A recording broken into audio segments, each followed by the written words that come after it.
Good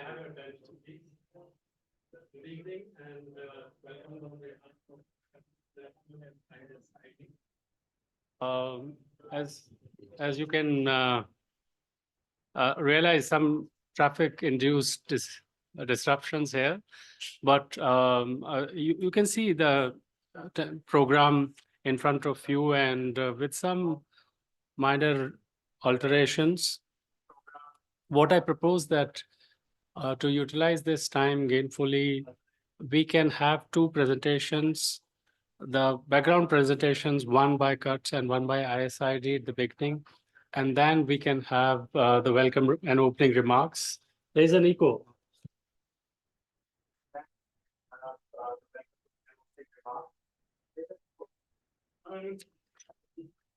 Welcome, sir. Yes. So, yeah.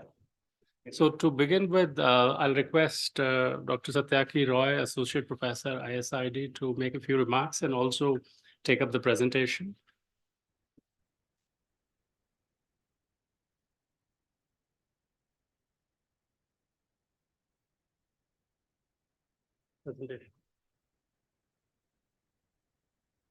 Okay, thank you all, and it's of course a great opportunity and honor to be here and talk about this very important issue, which is fostering MSMEs and jobs. Of course, I was not supposed to give the opening remark. The director of ISID, Professor Nagesh Kumar, is somehow stuck in this bad traffic. So he would be talking about that. But what I'm supposed to do is talk about this important issue, which is fostering MSMEs and jobs. So I had a very brief presentation and I'd like to make that presentation. So this is the issue probably which is being discussed is to generate a kind of growth which is employment augmenting, because in the past 2 decades, we had a kind of growth which was not followed by or accompanied by a kind of gainful employment being created through that process. The challenge, of course, is to how to create a kind of growth which also generates employment. Now, if we see that we are passing through a phase where India could have a demographic dividend, because in 2016, 28% of our population belong to the age group 15 to 29. And in 2036, of course, it would decline because this demographic dividend phase would phase out. It will come down to 23%. So we have a large number of young population who need to be employed. And that is probably the biggest challenge. The challenge is also that when we talk about this large labor reserve and unemployment, it is not that people who are unemployed are skilled. Rather, in most of the developing countries, the real challenge is to employ a large number of unskilled labor who are yet not to be employed. And one cannot just say that let us make them skilled and educate and then employ, because it has to be a simultaneous process. And so the challenge is that how you can employ this large number of unskilled labor who are stuck in agriculture. Of course, if you see in the past 3 decades, there has been a massive shift of employment from agriculture to non-agriculture, which was a big achievement in the sense that 20 percentage point people were shifted from agriculture to non-agriculture. Now, if they're shifted, then where they would get employed? The advantage of manufacturing is that you can employ a person who is being released from agriculture easily to low-end manufacturing activities like leather or garments. But you cannot easily employ an agricultural worker who is released from agriculture and make him an IT professional. So if you have a service-led growth, his option is that either he will remain as an agricultural worker or become a tea stall owner or a boy working in the tea stall, but that would not create a gainful employment. So what is required that for this process of transformation, we need to have a manufacturing-led growth. Let's say, for instance, in labor-intensive industries in the beginning, in garments, in furniture making, in case of leather industries, and then gradually upgrade the skill, the way it happened in other developing countries like Korea or China. Now we can think like that. And in that case, small and medium enterprises, of course, play a very important role. But I also want to mention that there is a change in the production organization across the world since 1970s. And the old 4D structure of vertical integrated large industries, they are no longer able to cope with the rising flexibility that is demanded within the market, because there is increasing shift from standardized demand to customized demand. And for customized demand, you require much more flexibility within the production organization. It is not only about labor, it is about the production technology. And the production technology which has evolved through this process, it allows you to make the production structure more flexible. You can easily modularize the production process, and that creates a possibility of decentering production, in the sense that it can be dispersed into different spatial existence. Not necessarily it has to be integrated into one factory. And that brings also the advantage of small and medium enterprises, where in order to reach the lowest per unit cost to become competitive, you need not have to have a scale advantage. Even scope advantage also gives you that kind of a advantage in a market, particularly in case of countries like India, where you have multi-layered market. We need to address the problem in three different segments. One is that you can see there is a demand for standardized products still existing, which are basically urban-centric, middle-class market. We see in malls and these kind of spaces where these products are sold or being exported. Some quality standard is being maintained, and most of them are produced in large-scale enterprises. So there is a demand of those kinds of goods also.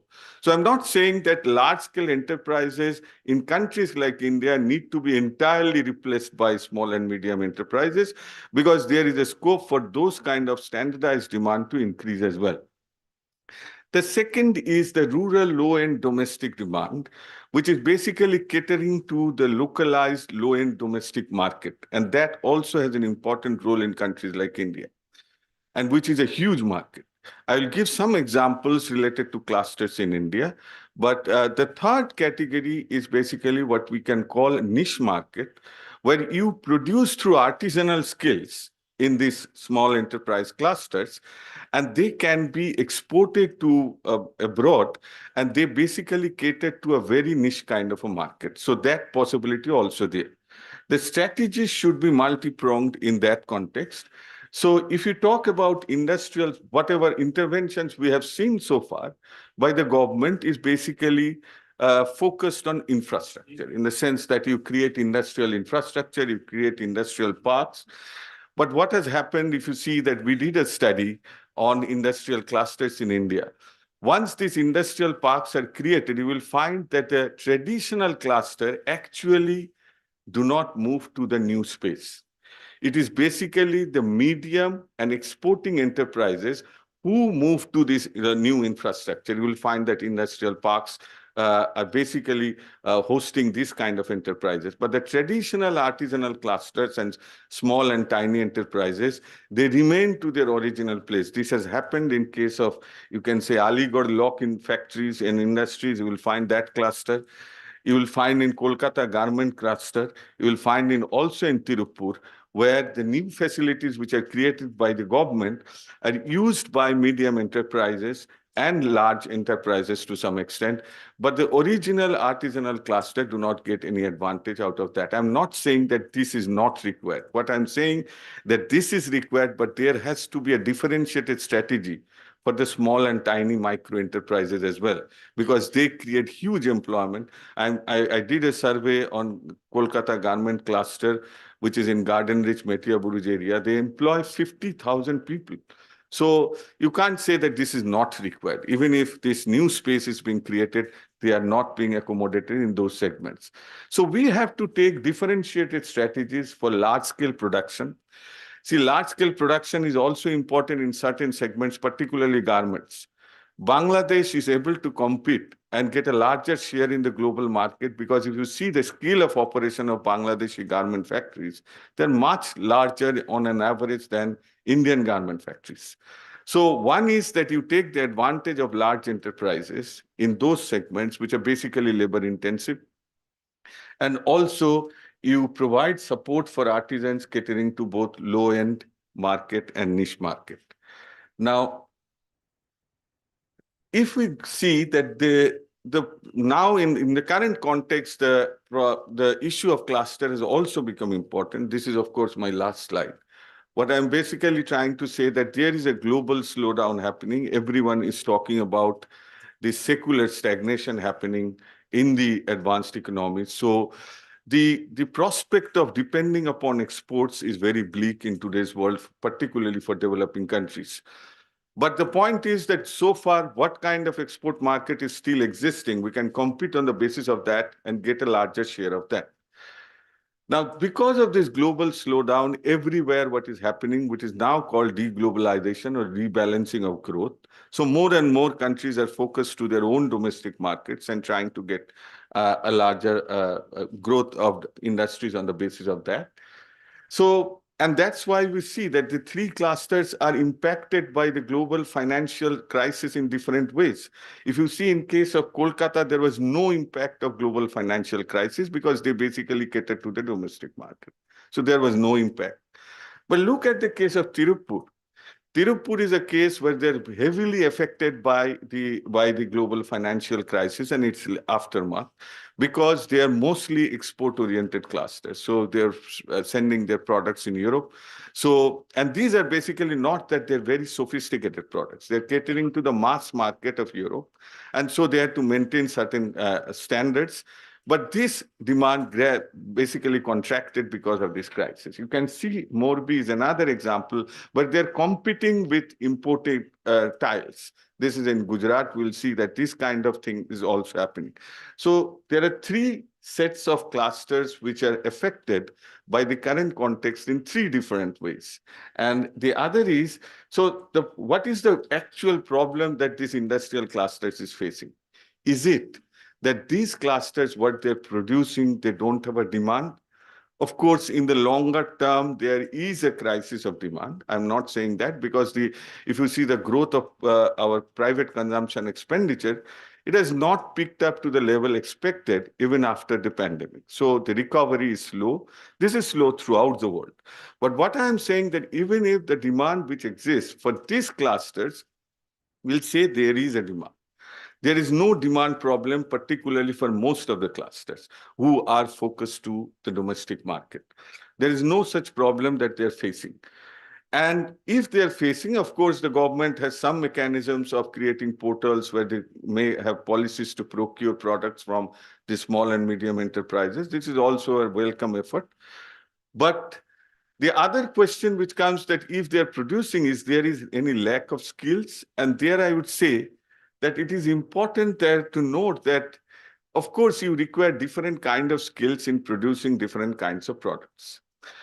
Now, it is not that those who are not getting jobs, they do not have skills, or those who are competing in the export market, they have greater skills than those who are producing in the domestic market.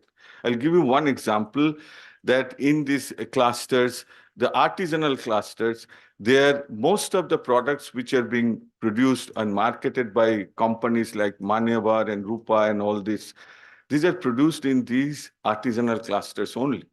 They market those products. So a 5 lakh worth lehenga is basically produced by a group of artisans in Garden Reach, which these companies actually market. So, but if you go to the exporting farms, what they produce? They mostly produced exporting factory garments, which require very less skill. Only thing you require is a large-scale production. So it is not that exporting farms do necessarily have more skills than the domestic companies. So the issue is not about skills. Issue is how you strategize the different markets and intervene on the basis of that. So what is required probably is that you need to have supply of collective indivisible inputs. This is most important in case of clusters. See, in case of clusters, it is a process of cooperative competition in the sense that small farms in different segments, they produce components, they produce similar kind of components, and they compete with each other. But when the question of competing in the external market comes, they require collective divisible inputs like infrastructure, like technology, like procurement or supply of inputs, raw materials, all these are required. And this is where I think the intervention is still lacking. What is happening that if these clusters require technology or design support, where would they get from that?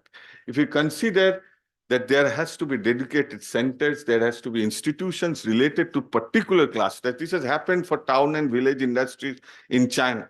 It has happened even in Japan. So you have to integrate production facilities with this design and technology, which has to be provided. And not necessarily that this technology can be procured by private initiatives because they do not have that much of capital for this kind of an innovation. And there the government should step in. I think that there are certain credit facilities given to small enterprises to purchase new machines, but it is still confined to large scale within the small and medium enterprises. The tiny and micro enterprises need to be upgraded as well. And they also require credit facilities for machine.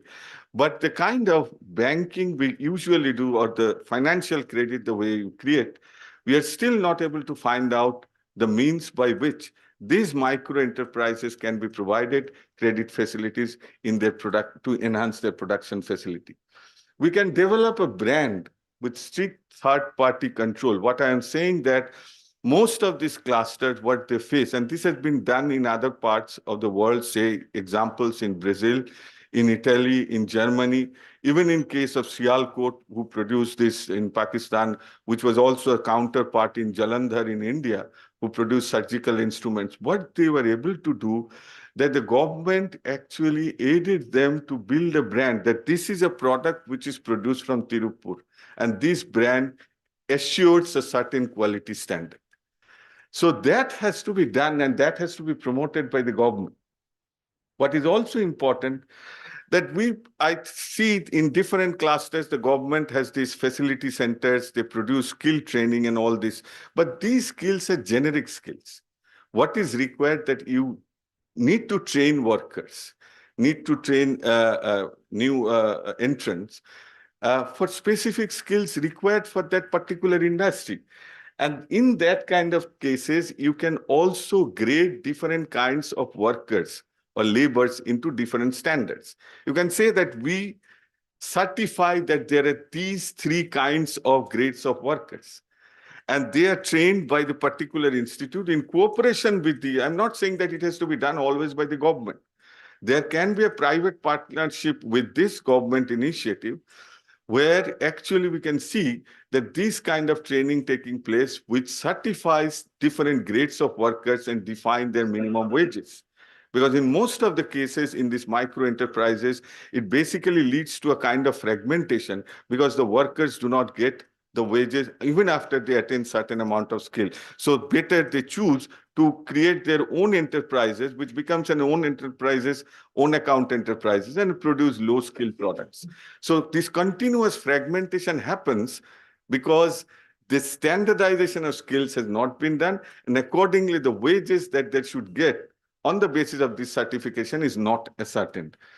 The final point which I want to make is that in case of clusters, the role of the government is basically to make these collective efficiency work in the sense that it cannot become a vertically integrated structure like a 4D structure. If it becomes like that, then the advantage of the cluster is lost. What is required? There has to be competition, there has to be new challenges, but at the same time, there has to be joint effort among the enterprises with the help of government so that they can meet those challenges. And this dynamic process has to be maintained. Otherwise, the clusters will not be able to cater to the emerging customized demand. So the cluster policies, even if you see the studies done by the government departments on clusters, they basically focus on data related to farms. You would hardly find data which talks about the ecosystem. The cluster dynamics had to be measured in a different way. And that's the way it is being done throughout the world. It is not a collection of farms. It is not just that there are different kinds of farms working there and they produce something. And if you talk about the cluster, the data is about those standalone farms. What the joint effort and the dynamic which is emerging within the cluster, we need to capture through data also, which is badly missing in case of India, and that need to be addressed. I stop here. Thank you. Thank you very much. For those who have joined us late, we thought we'll start with the presentation before the opening session. We're still waiting for some more people who are on their way. Navneet? So, thank you. And I want to make this a very brief presentation so that the rest of the flow can be maintained of the discussion. CUTS has been engaged in these themes for several years, but for this purpose, I have chosen only two very specific projects and what are the findings of those projects. And before I come to the presentation, just one or two housekeeping announcements that A, we are recording this meeting, B, we are capturing key messages. We will be tweeting those live, just to mention to all of you. It's a hybrid meeting, that's right, sir. Yeah. Welcome, Dr. Patnaik. We started with one presentation, the second presentation, then waiting for you. Yeah. So between 2018 and 21, we ran a project called Grow Jobs 1. The idea was to strengthen the discourse on economic policy and that generates good and better jobs. You would appreciate here that generating jobs is one level of discourse, and generating better jobs is exactly was the focus of this project. And there we took two sectors, food processing industries and textile and apparel. What we found very crisply, so for example, the first finding in food processing was that there is a benchmark that if you invest 1 crore, this generates the X amount of X number of jobs. Similarly, in tourism, there is if you invest 10 lakhs, it generates 78 jobs. So there are industry benchmarks prescribed. They give us this number, but they don't give us any insight into the nature of the jobs. What kind of jobs were generated? It doesn't really provide us any insight. And we found a number of things there. The second point, which you mentioned, Dr. Roy, about the nature of the job. I mean, most of the MSMEs are at the receiving end of the outsourced job, right? And there, the level of skills is that of just a machine observer. The machine is doing something, and there isn't really much leverage for skill to play out. We will see it differently in apparel, but here, that's how it happened. They were all engaged in ancillary activities like grading and sifting and washing and this and that, not really the core activities. You refer to competition. We found the same thing here, the cutthroat competition leading to the worst hit item in the cost bucket. We have as a senior accountant and now a politician. The worst hit row in that was the labor cost, sir. There are other costs, raw material, this and that, but the worst hit was the labor cost. That's what we found. And that hits because the contribution of this item was 15 to 30%. So therefore, as the intensity of competition increases, this is an item which gets worst hit. They get higher financial pressure because of disproportionate cost of burdens and is insufficient. So there's a value chain. We were talking about ecosystem and value chain. So whenever there's a stress such as the financial crisis or any other stress, these guys bear the greater brunt of that. Coming to textile and apparel, first thing, the data itself, credible data itself was not available. So you see different clusters, different data available, vast ranges available. So the trustworthiness of the data itself is under question.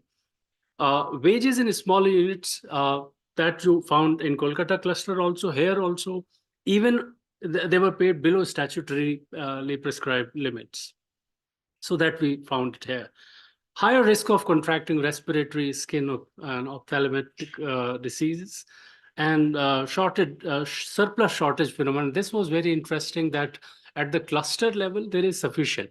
But at the firm level, there is always a day-to-day competition that suppresses the wages. Right? So it's a very interesting phenomenon. Next, we found that different segments of a sector can have different uptake for higher level of skills. Apparel showed greater uptake, whereas textile showed lesser uptake. Apparel sector, the wages form about 13% of overall revenue expenditure, vis-a-vis textile, which was lesser, below 15%. Now, this is an echo which we found here also, cluster design. Coincidentally, we have a new parallel to that in digital economy. We are now talking of ecosystem competition. So I think we can borrow something from here and superimpose here cluster design, because the design, how well integrated the clusters were, that impacted the profitability and the chances of survival of MSMEs greatly. So that was an important. We are now in the second phase of that project, which is now intensely involved. We are generating evidence about linkage between investment flows and worker welfare and skill development, better informed discourse on alternate models of investment flows, and scalable and sustainable state business society alliances. These are the three objectives which we're pursuing in the second phase of the project. And this is my last slide here. These are the issues which I'm placing for your consideration under three buckets. All of us, I think there is hardly any disagreement that MSMEs are the source of social economic development. The jobs maximum creation happens there, and it has got ripple effects in several areas. So that's the first. MSME's pivotal role in job creation and participation in global value chain. Prime Minister has been talking about it, and we know now that the participation in global and regional value chains is going to be more and more important going forward. So that's the first point. How do we address this? The second is strategies to create an enabling ecosystem. Again, the design aspect. How can we get the design right so that their ability to compete is increased? The second theme is addressing blue-collar skill mismatch. Again, first is the demand for skill, and second is how do you supply that? So there is a massive mismatch, and now with the help of technology, I guess, some interventions are possible. So how do we really address that? The third bucket is enabling ESG adoption. That's where more and more industry, not just the MSMEs, but also the bigger industry, because how well they adopt, how well they capture the ESG data across the value chains impacts not only the big industry, but also the MSMEs. Just to give you one illustration, if you are complying with the GRI standards, the scope 3 would require you to capture data outside your premises.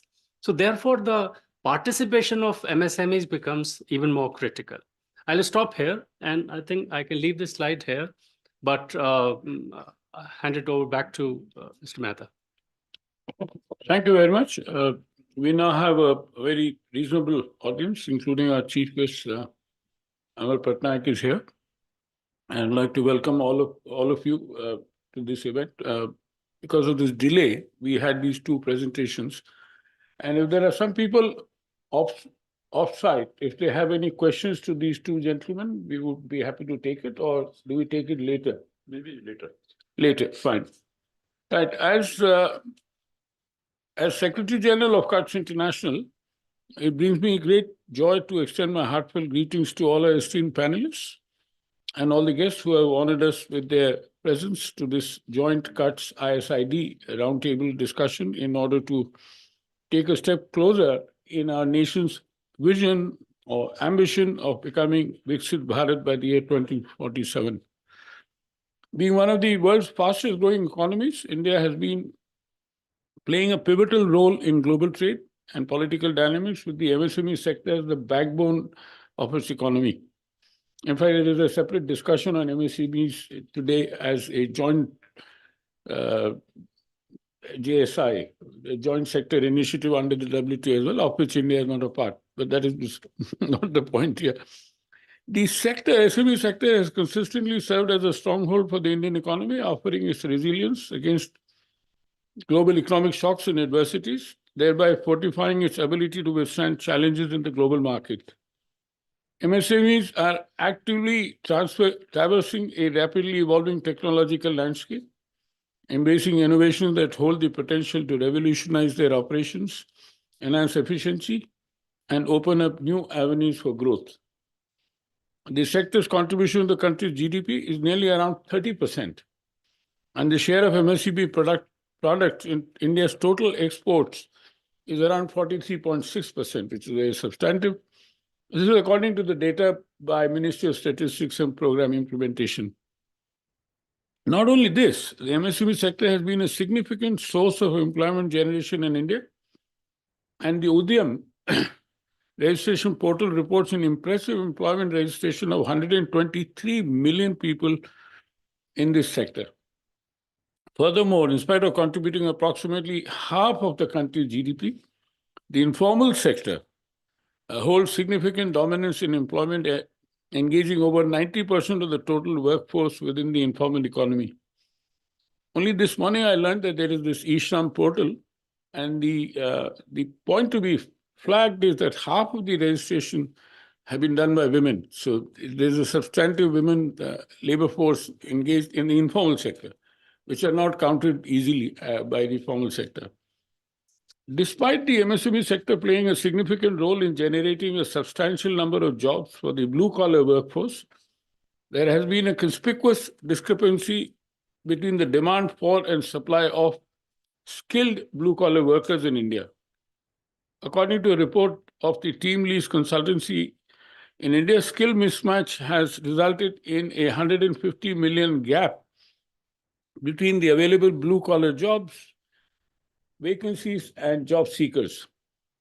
Into the domains of employment expansion and economic advancement, the issue of skill disparity has become a major hurdle. As economies progress and industries undergo transformation, particularly due to the advent of technological advancements like the fourth industrial revolution, IR4, which is the new thing, there is a growing discrepancy between the skills possessed by the available blue-collar workforce and the skills demanded by the evolving job market. Despite having a blue-collar workforce of over 450 million, less than a fraction of them are considered employable in terms of skill acquisition. This highlights a pressing need for Indian learners to bridge the crucial skills gap, ensuring that the nation's digital potential doesn't go untapped.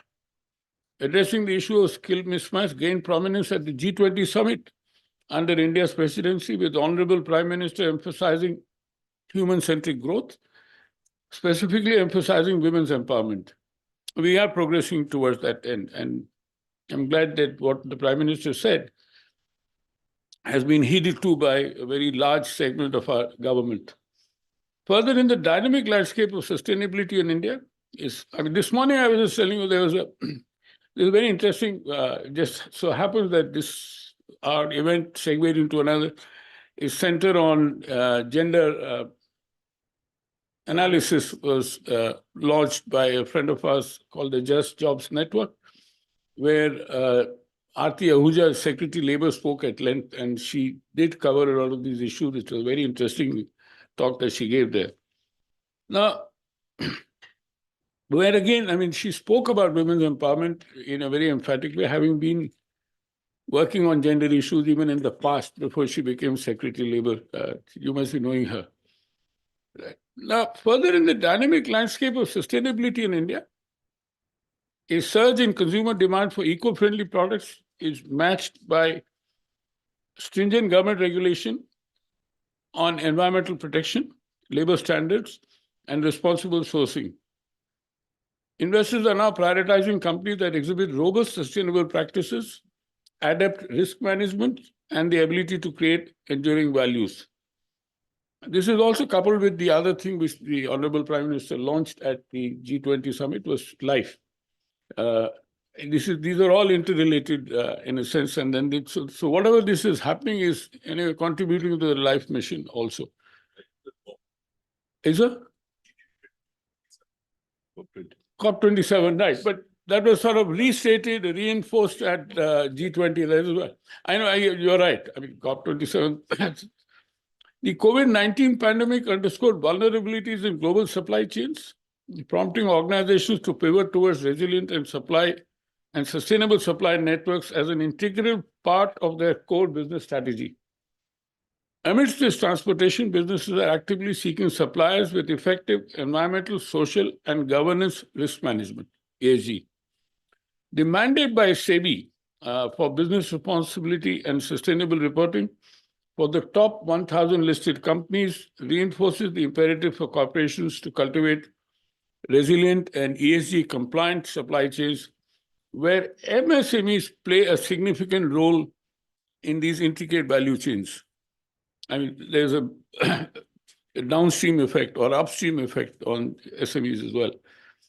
As the sector increasingly recognizes the need for ESG considerations in their business practices, they also face scrutiny across diverse ESG fronts, including subpar waste disposal methods, susceptibility to climate-induced production disruptions, labor law non-compliances, insufficient health and social safety protocols, human rights transgressions.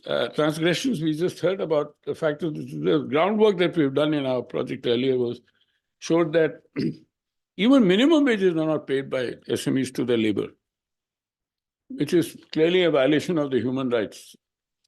As we know, I mean, all of us know that quite often, when people are poor, then, a job is better than no job. So they take whatever comes their way. And therefore, that cluster approach then becomes very important in order to ensure that you can get a collective voice of workers.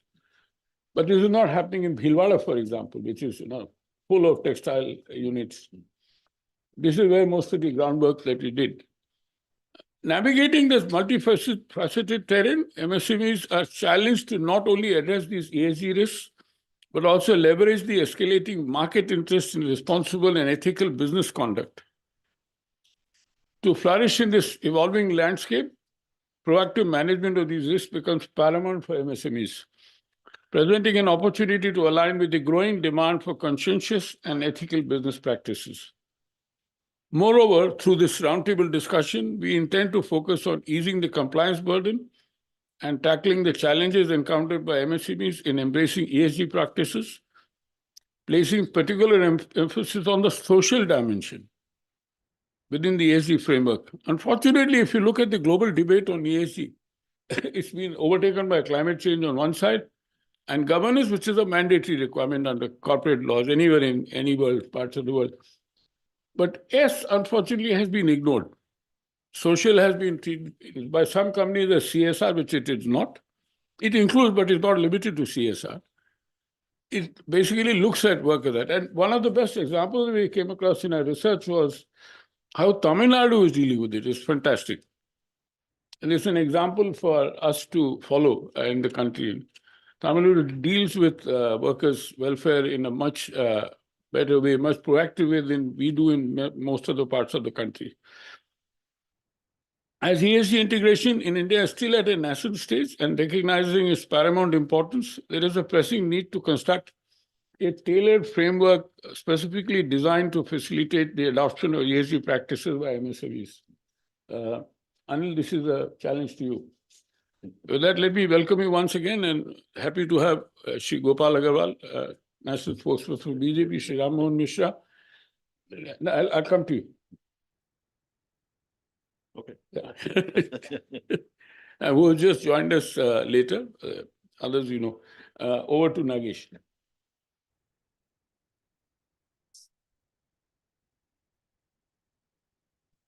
Thank you, Pradeep. Honorable Shri Patnaik ji, and all the very distinguished speakers, guests for this roundtable. It's a pleasure and honor to join CUTS and Pradeep and his team for this joint policy roundtable on MSMEs and jobs. I think this is most timely and critical subject that we are dealing with because all the aspirations for Viksit Bharat, developed country by 2047, a $5 trillion economy in the next few years, and all the third largest, second largest, various aspirational goals that we have before us will remain unfulfilled unless we have the ability to provide decent jobs to all our youth. India is a very youthful country. 65% of our population is under 35. And for next 2 decades, we will continue with a similar kind of situation where dependency ratio is relatively favorable. So if we can't generate jobs and decent jobs, we won't be achieving the developed nation status, because developed nation is not just per capita incomes rising above $15,000, but also the ability of people to have a decent, lifestyle and, livelihood. So for that, jobs. And in that context, I think MSMEs are very critical priority for India. They have been the backbone of the economy, Indian economy, but they remain vulnerable. All of us agree with that. And yesterday, there was a discussion in Parliament. You would know it better, but I saw in a newspaper that till date, we haven't recovered to pre-COVID levels as far as MSMEs output share and export share are concerned. So they were the worst hit as vulnerable players, the MSMEs, and they have not been able to recover to the pre-COVID levels, although some parts of Indian economy are booming. So this is why we say it's a K-shaped recovery, that some parts are growing very fast. Luxury segments, for instance, air travel and, the flashy cars or SUVs. Their demand is very, very, high, but the vulnerable sections, the bottom of the pyramid, is not recovering very well. That is something we need to pay attention to.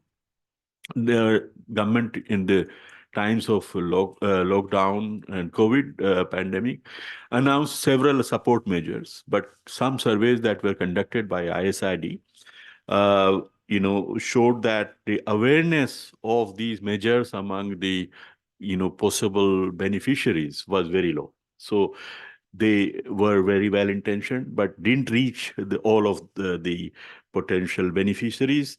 And so that remains to be, still we need to take some, steps to recover them well from the pandemic. And the other thing, pre-pandemic also, there were, pre-existing vulnerabilities of the MSMEs. And among them, the key thing has been the trade liberalization, which we embraced after 1991, and particularly after 2000, when the quantitative restrictions on imports were lifted. So we did some analysis of that impact on, who were the worst victims of trade liberalization. And we find that trade liberalization led to a surge in imports of consumer goods, the daily items that are consumed, which are typically produced by MSMEs. Now, larger companies, when there is a surge in import of aluminum or copper or rubber or something, there will be anti-dumping duties, because larger companies are able to lobby the support of the government. for invoking the anti-dumping measures, and they were sort of protected. But MSMEs didn't have that power, that lobbying power to get government to support them and offer them protection through anti-dumping duties or such measures. So this is something we need to keep in mind, that some mechanism of protecting MSMEs from import surge, because they themselves cannot analyze and come back to the government to plead for the anti-dumping the way the big industry can. And big industry, I mean, there are 4 or 5 players in one sector, in aluminum or steel or whatever, and they get together for common issues and lobby with the ministries and government.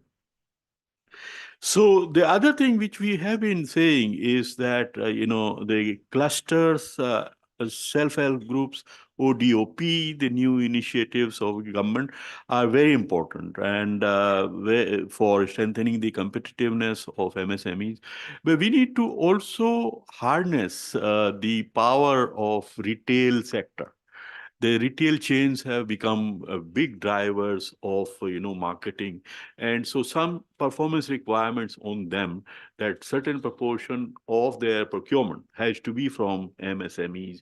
So that kind of pressure needs to be built so that they will start working with these MSMEs to improve their quality, their competitiveness, their packaging, their branding, and all that, and they get hooked up with the value chains of a common experience of any one of us going to these retail chains is that you find a lot of Chinese made goods very well packaged being sold, Chinese made consumer goods. So increasingly they are giving targets to replace or substitute them by products made by MSMEs, could be very helpful. So I think these are the kind of things I'm sure all of the very eminent panelists for this roundtable will bring issues on the table. But I thought just a couple of these points which we observed through our research, I wanted to put them on the table. But once again, thank you, Pradeep, for this continuing collaboration. Last week we had World Competition Day celebrated together at ISID. Today the MSME event. So we will build this partnership into a very strong one. And so I am just adding my own words of welcome to everyone on this note from ISID side. Thank you. Thank you, Nagesh. Thank you very much. And thank you for that welcome. And we'll be happy to continue to explore our cooperation. Before I invite Amar Babu to deliver his keynote address, I just wanted to clarify one thing on the issue of small-scale imports that happened at once. We were maintaining quantitative restrictions in the WTO system. 7 countries, of which we were one, and Bangladesh was another. But the condition was that you had to have a certain GDP before you could, enforce it. And we lost a dispute in the WTO on that. So we had to open the sector for a small-scale small-scale reservation, I beg your pardon, for all import of consumer goods. As a consequence of which, then people said that there is a need for reservation for small-scale sector. Now, we did a study at that point of time, and there was a lot of hue and cry about units closing down, but there was a net increment in number of units, small units, at that point of time. Now, to give an example, if you look at this ballpoint pen, the kind of shoddy pens which you used to get before the import started, or including local manufacturing. I'm just giving one example which is symbolical of several things, which even a villager understands. We've been talking to villagers about this at the grassroots level. Like I still remember in one grassroots meeting sitting on the Dari, and villagers said that I've been buying these battery cells for 6 rupees all this while. Now I get it for 2 rupees and they last longer. Why have I been cheated for all these years? Now, we have to also look at balancing the consumer aspect of any of these things. So, and indeed, I mean, employment is an important consumer issue, as we are talking here. We don't want unemployment to arise because of, liberalization. But if there is an overall increase in economy, then I think we should welcome that. I'm sure there will be some small-scale units manufacturing shoddy ball pens, which used to dirty your clothes or not right at all. They have closed down, they're shut down. But that's fine. Anyway, with that, Amar Babu, over to you. Thank you. Thank you so much. And once again, my apologies for reaching late here, but thank you so much for starting it before I came in here. So it's very interesting findings, whatever I heard so far. And grateful for inviting me to this roundtable organized jointly by the CUTS International, CIRC, and ISID. You have said it all. MSMEs stand as the bedrock of India's socio-economic development, and fortification of the MSME sector emerges as a key towards strengthening the entire society. This sector assumes a vital role in the dynamic tapestry of employment generation, contributing significantly by creating an impressive 120 million jobs annually. At this point, I would also like to say that some of these estimates of jobs being created and jobs being lost will have to be looked at carefully. And the source of capture of data also has to be looked at carefully. It need not necessarily be secondary data. I think some amount of primary data, independent of the government's own data, which is again collected from bottom up, but primary data, but collected from bottom up. But I think the appreciation of jobs being created, jobs being lost, will have to be understood properly by the original investigators who are capturing this data. So now the question, why this MSME sector, its contribution to the GDP, its significant contribution to the exports and export potential of the country is important, is because it is linked to the employment. As a member of the Standing Committee on Finance, we have looked at this particular aspect very closely. And for those who are interested, we gave a report to the Parliament on the idea of strengthening the MSME sector end to end in the entire value chain. That is capital, labor, access to capital, access to cheap capital, labor, reducing the period of credit, government's promotion or government's incentive for buying stuff from the MSME sector. This report significantly also covers, which is probably not separately covered in many of the reports which I had seen earlier. MSME report, of course, everybody talks about the first MSME report, which was the most important report that was on the basis of which the MSME Act came about, is the one which the former SEBI chairman came out with. That's no, that was the first one of the SEBI chairman, Mr. A.M. No, not Damodaran. No, Damodaran. That's the other one. No, Tyagi was just recently. I'm just forgetting that name. I'll let you know. No, not that. Sina, UK Sina. That's right. So UK Sina. So I had several interactions. In the committee also we had interactions with him, and we have recommended. I think anybody who is interested can look into this report, where we are saying that the equivalent of NABARD for agriculture sector is not there in the MSME sector. And therefore, we had proposed that SIDBI should be taking over this role as a central agency, and all the fund of funds and all this whatever is happening should be channelized through them. The portal that we have in the MSME ministry for registration, despite all the effort, only has been able to register about 27% of the MSMEs. So 73% of the MSMEs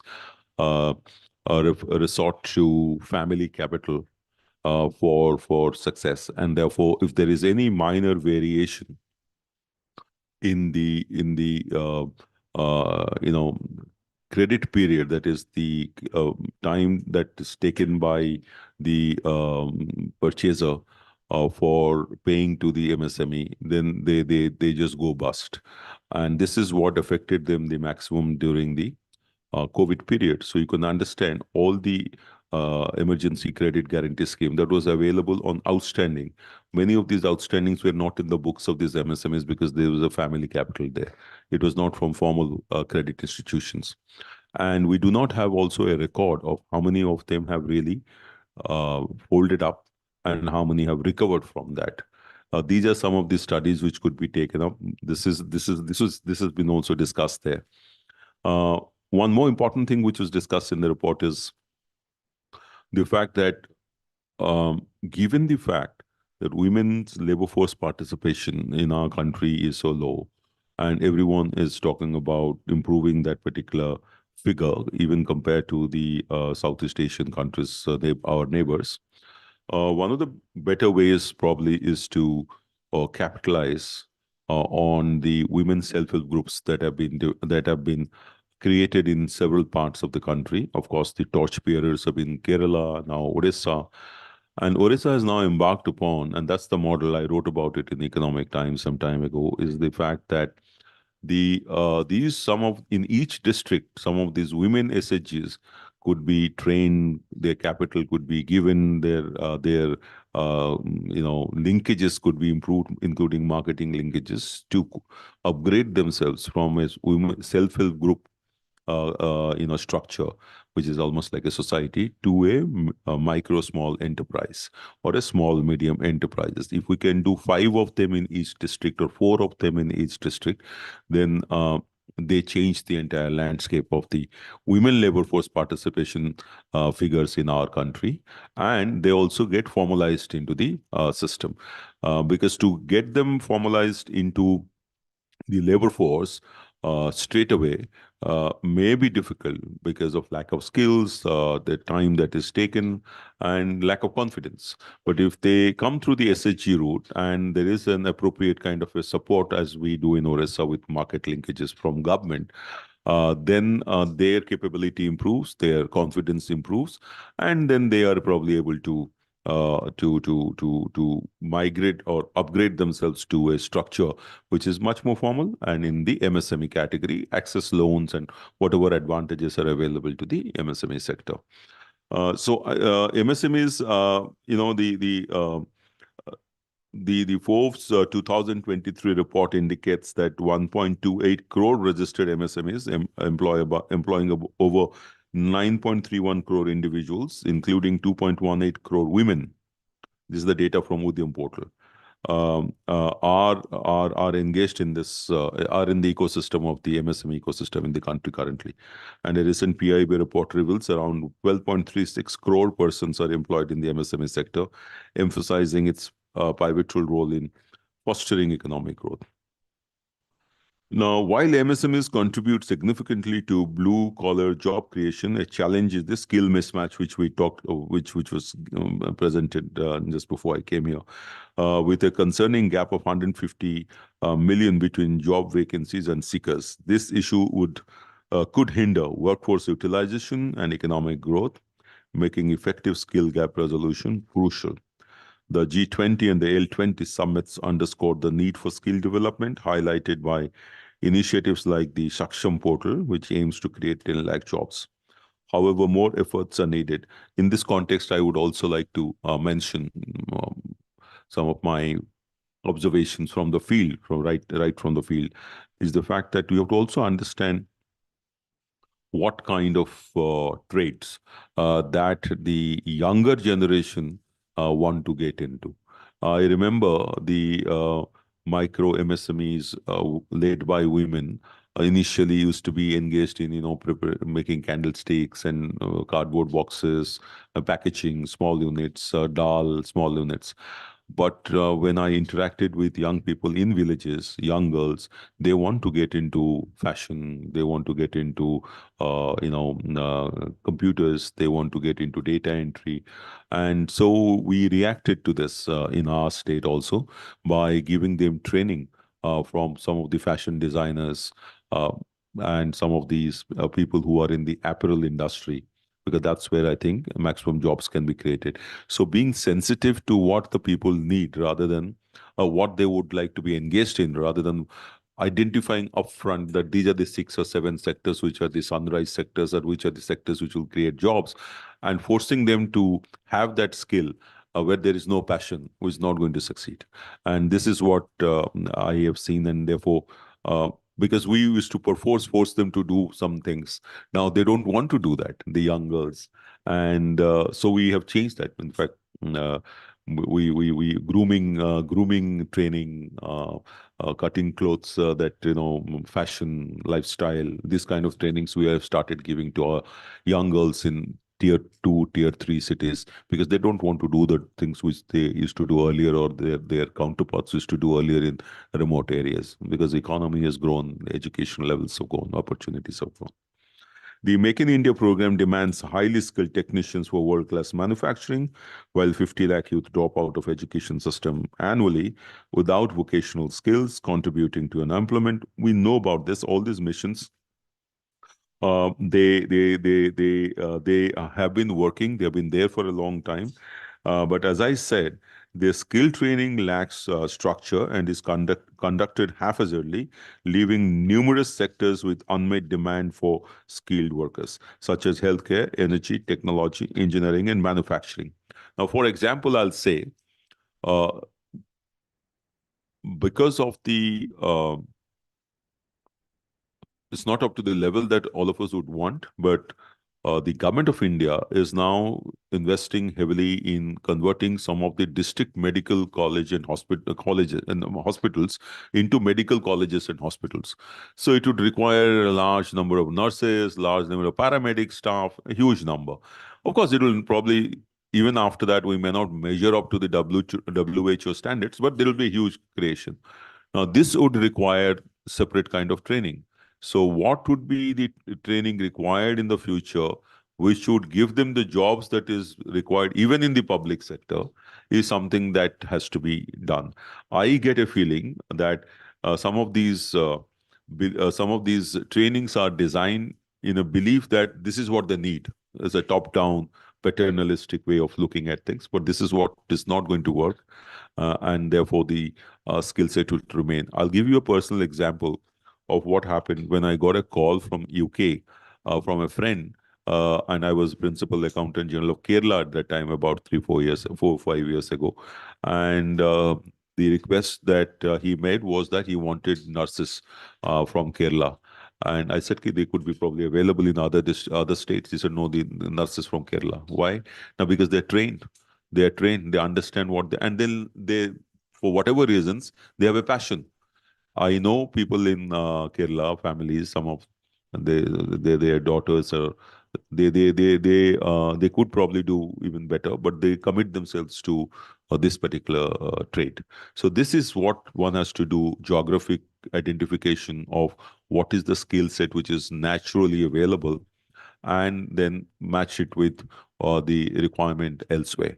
I gave you the example of hospitals, because I think that's where I see in the future, this is where a lot of requirement will come.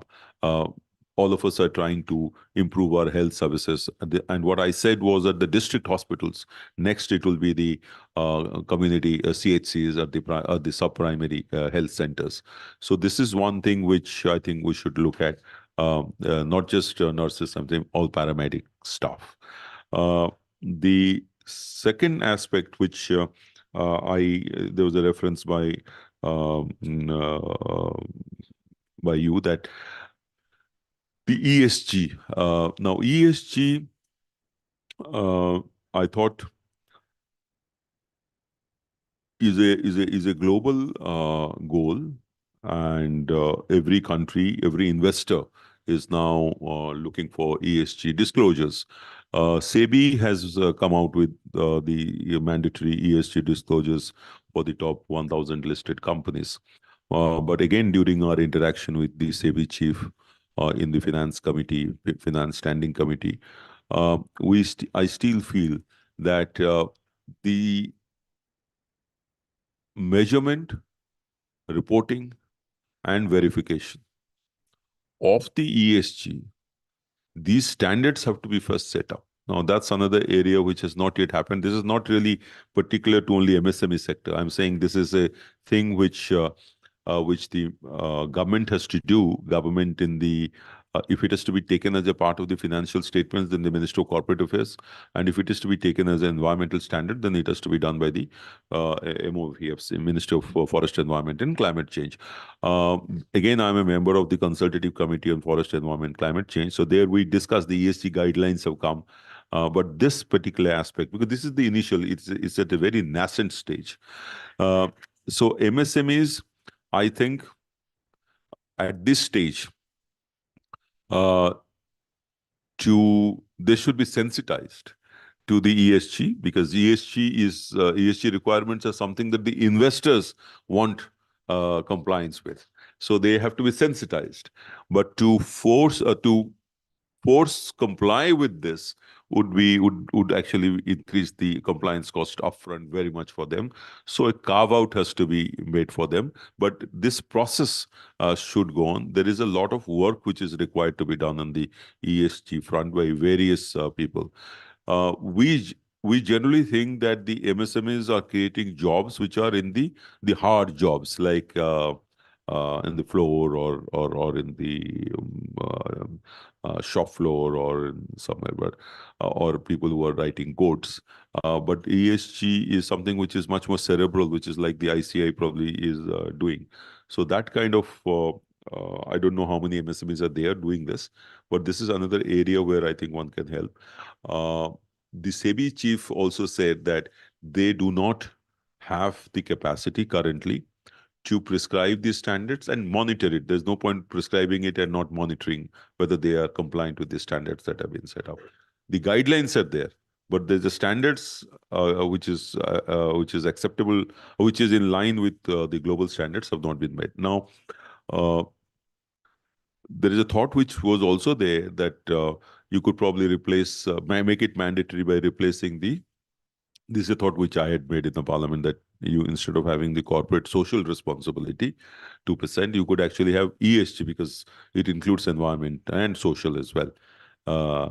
And put it together and say that this is the minimum amount of money that every company has to do to promote ESG standards. Not only ESG standards, doing it for the company itself, it is fine because it will be mandatory for them.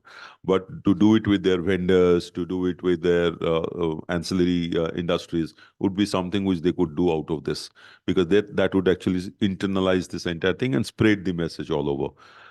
So this is again another thought which I thought I'd share with you. So the guidelines and the certification process is something that I said, if they are made very stringent, then the MSMEs cannot cope up with it. And even the big companies of India have not yet started doing it. It's only a disclosure without any formal structure. But sensitization should help.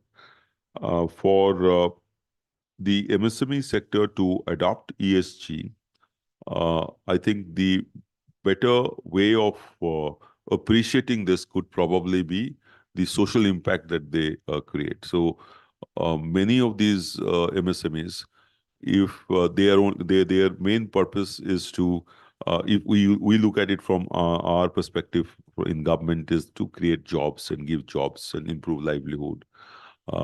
But they could actually be changing the or impacting the societal power structures at the community level as well. So these are some things which also should be probably assessed. This is currently not being assessed because the lens that is used is much more of an economic wealth creation lens. I think I have nothing more to add except to say that I'm very happy that you have taken this up. All the studies are being done. But after going through this huge exercise that we did of about 1 year interacting with all cross-section, I don't know whether you came and appeared, but your organization, CUTS, didn't come. We had called several organizations from various, we call people even from the states to understand this. We realized that there is a tremendous gap in data. Now, if data is not there, your policies are not going to be effective. The first problem is, as I said, if you have only 27% registered MSMEs, even if you make the most grandiose schemes, only 27% are taking the benefit out of it. This has to change. And that is why we brought CIDB in, and we have suggested that a formal credit line should be open to them.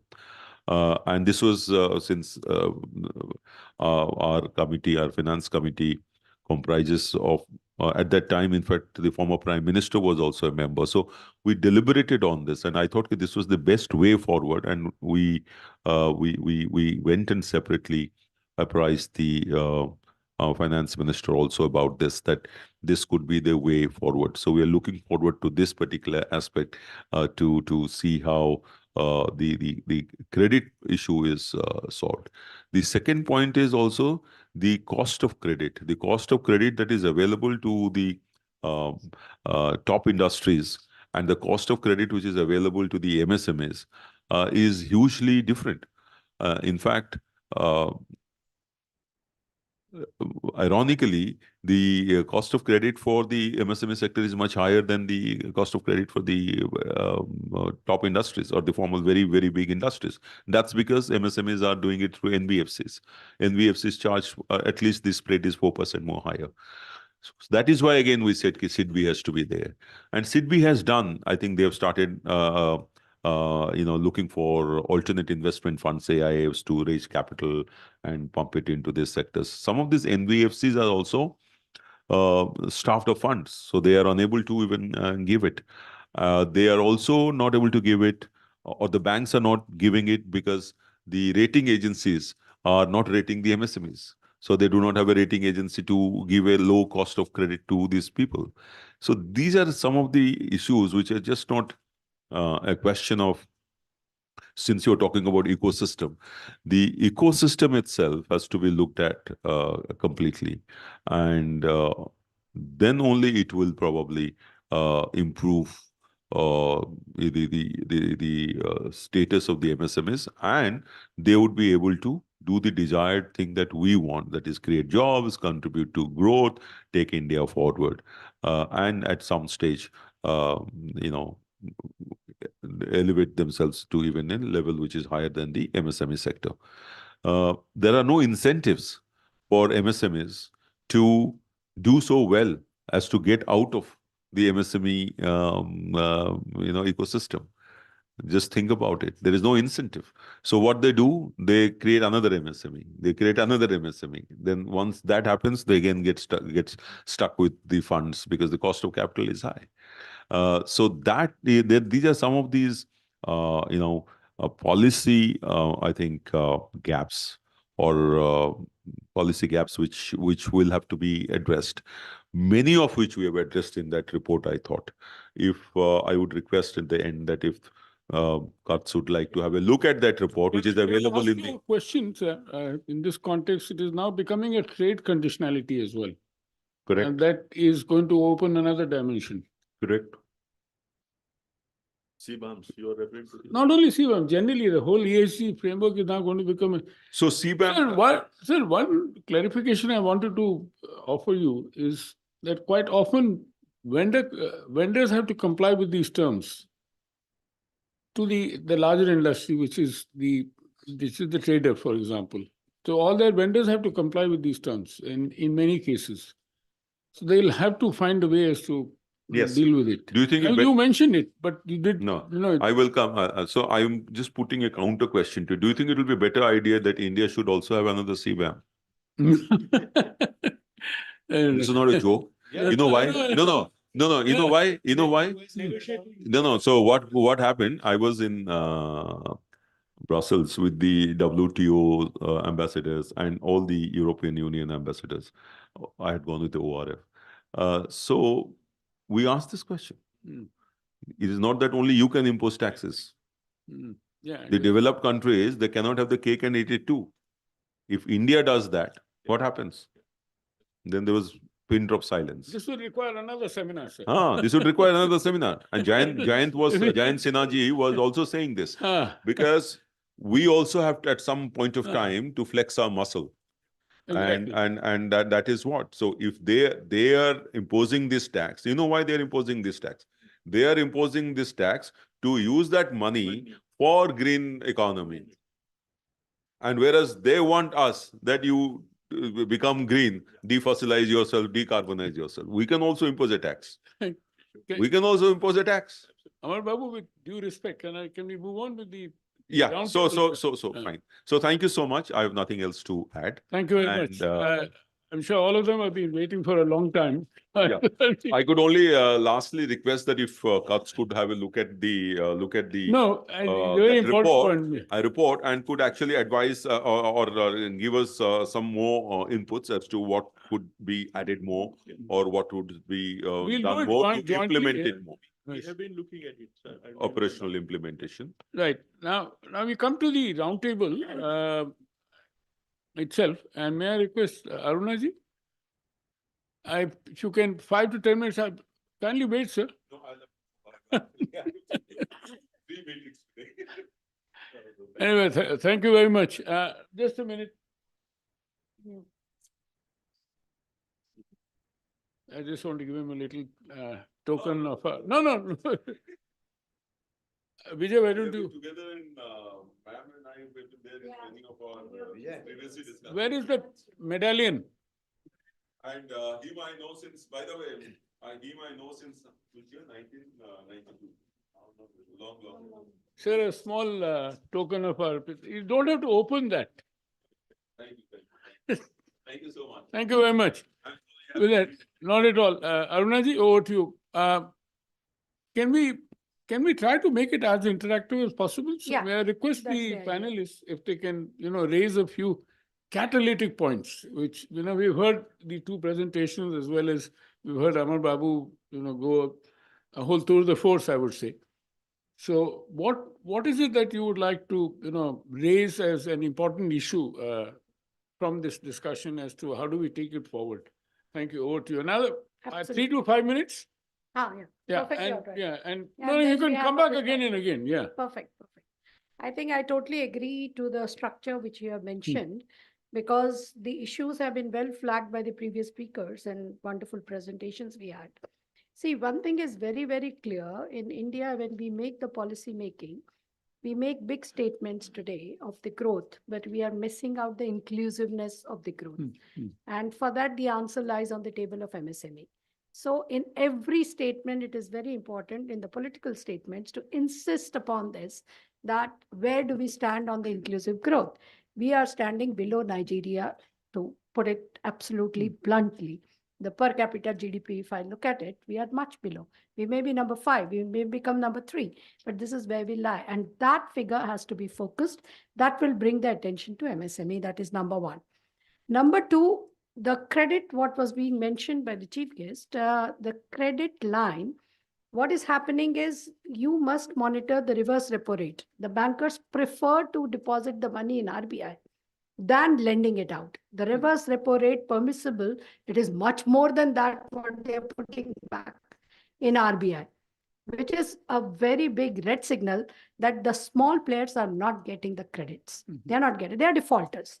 Let me be very blunt about it. They are defaulters. They are not eligible. Who are defaulters? The MSMEs. MSMEs. MSMEs are defaulters. They are not getting. So we have to have a relook into making them eligible to get these loans, and a little hand-holding is needed. The government has come up with very good policies of restructuring the loans, of facing it. but the small and marginal, the small MSMEs could not access it, not at all, because NBFC did not get the back end. When in pandemic, it was given a moratorium. The NBFCs did not get the back end moratorium. They were asked to give it to these beneficiaries, but they in turn did not get it from bank. So they could not pass it on actually in reality down to the small and manufacture these MSMEs, and that became a very big problem. So these, what I'm saying is, we make a policy, but these nuts and bolts are very important. So there has to be a team which has to constantly work, which the CUTS can take it up, to point out these nuts and bolts so that the vision of the government is translated objectively. No, actually, we have the right person here, which I would like to turn to Anil Bhardwaj. That's right. Anil? Yeah. Can you respond to the points that she made and make it as interesting as she's done?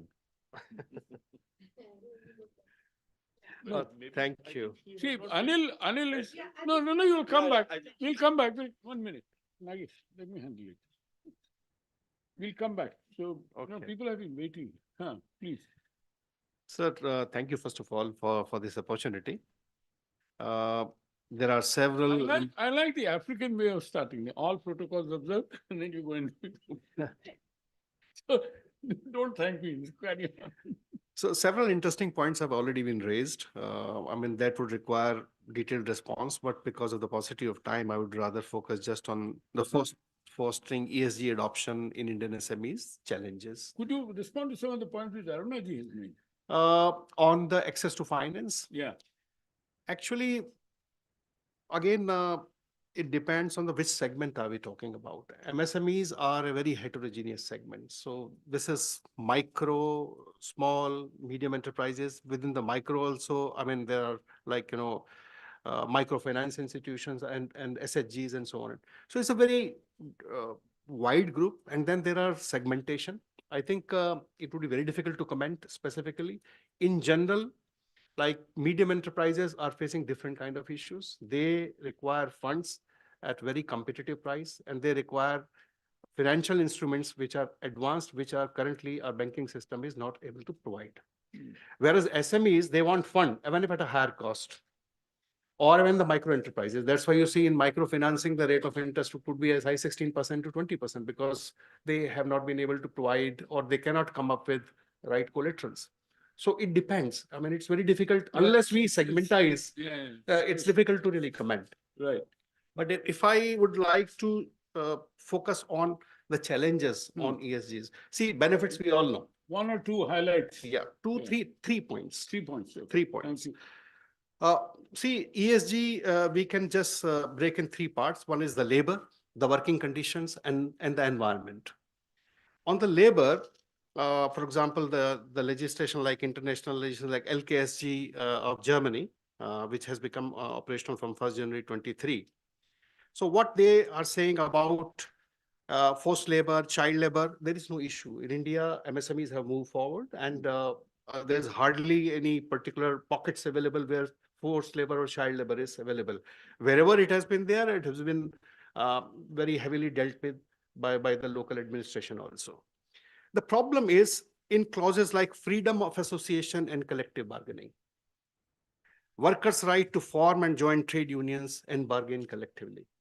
Now, India has a history. We have seen that what has happened in West Bengal. We have seen what has happened in Kerala. We have seen in the pockets of Haryana, like in Gurgaon, what has happened in Noida, and so on. So these are major issues that MSMEs encounter, and we are not yet open. And the reason is that, our judicial system also is in the process of upgradation, I would say, or modernization. And it would take quite some time to accept such conditions. On working conditions, for example, so there are hundreds of standards, first of all. This is not What's the second point? The second point is on the working conditions. Right. I'll give you just one example of toilets. So each standard would subscribe that how many toilets should be there on the number of people. Now, the factory is established 20 years ago or 10 years ago. There's hardly any space available. And even if you apply for building the additional space or toilet, take it from me, in India, it is almost impossible to get the permission from the municipal corporation typically, we recently conducted a study in Merit, and we found that, the charges were 10,000 rupees to 1 lakh rupees per annum. They will not give you permission. This is the money that they will charge to look away. To look So, away. To look away. Now, in such a, the ground reality is this, in such a situation, how could you comply with the ESG standards the way they are demanding? And it is quite condescending also, that's the third point. I mean, we are talking about that certain standards need to be followed and so on, and this freedom to form union. What about freedom to choose the government? Yeah. Now, if you look at the textiles, which is the most important sector and under glance, the spotlight is always there on it. China exporting $176 billion worth of goods. The next competitor is Germany, $38 billion, India, $36 billion, Vietnam, somewhere around $34 billion, and then in the same amount is Bangladesh, and so on and so forth. Now, $176 billion, do they have the freedom to choose their own government? But when it comes to cost, every major supply chains would look the other way, and they would just keep buying from China. This condescending, this lecturing is for these South Asian countries, India, Bangladesh, Pakistan. Human rights. Human rights. What about human rights in China? What about human rights in Vietnam? It's a non-market economy. So the point is that, we also have to come out and challenge these narratives. Yeah, right. That's That an important if point. India is a problem, China is a problem also. But third point, last point, the impact of this debate has been, unless it is not contested, is that increasingly the MSME, the micro and small enterprises, will be eased out from the supply chains. And the larger and the medium-sized enterprises would remain or could remain. Problem in India is, which I think Patnaik Saab also mentioned, that it's almost impossible to graduate from micro, small to medium enterprises. Out of the 64 million enterprises, there are 2 lakh or so enterprises which employ more than 10 people. And there are hardly 20,000 medium enterprises. In garment sector, less than 2,000. So, I mean, our supply base is so difficult, so small. And the reason is we have created a large number of perverse incentives which would not allow you to grow. That's an important point. Ram Mohanji, you, 5 minutes, sir.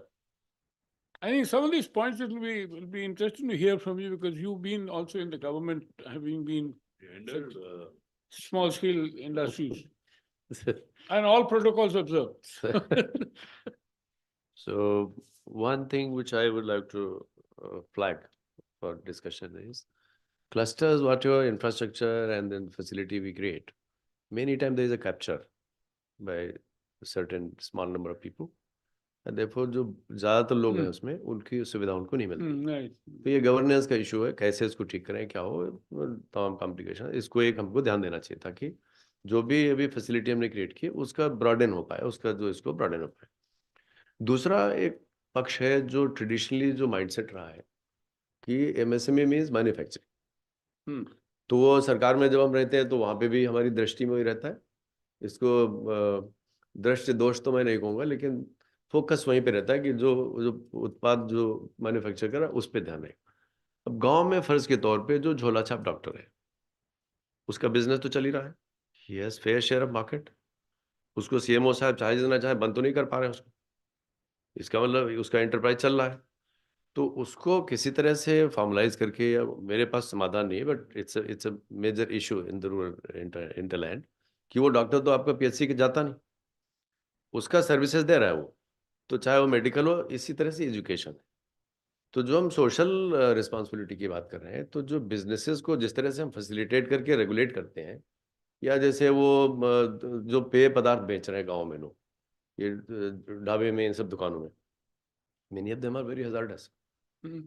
तो अब सारे देश में मैं जहाँ जहाँ travel करता हूँ मुझे दिखती हूँ, चल रहा है वो। तो ये जो एनवायरमेंटल सोशल हजार्ड है, सिर्फ ये नहीं कि एमिशन हो रहा है उससे हो रहा है, इसका दायरा शायद ज़्यादा बृहद है और उस पर हमको ध्यान देना चाहिए। अब जब हम एनवायरमेंट की और इसकी बात करते हैं, बड़ी अच्छी स्कीम शासन में आई थी जेड करके।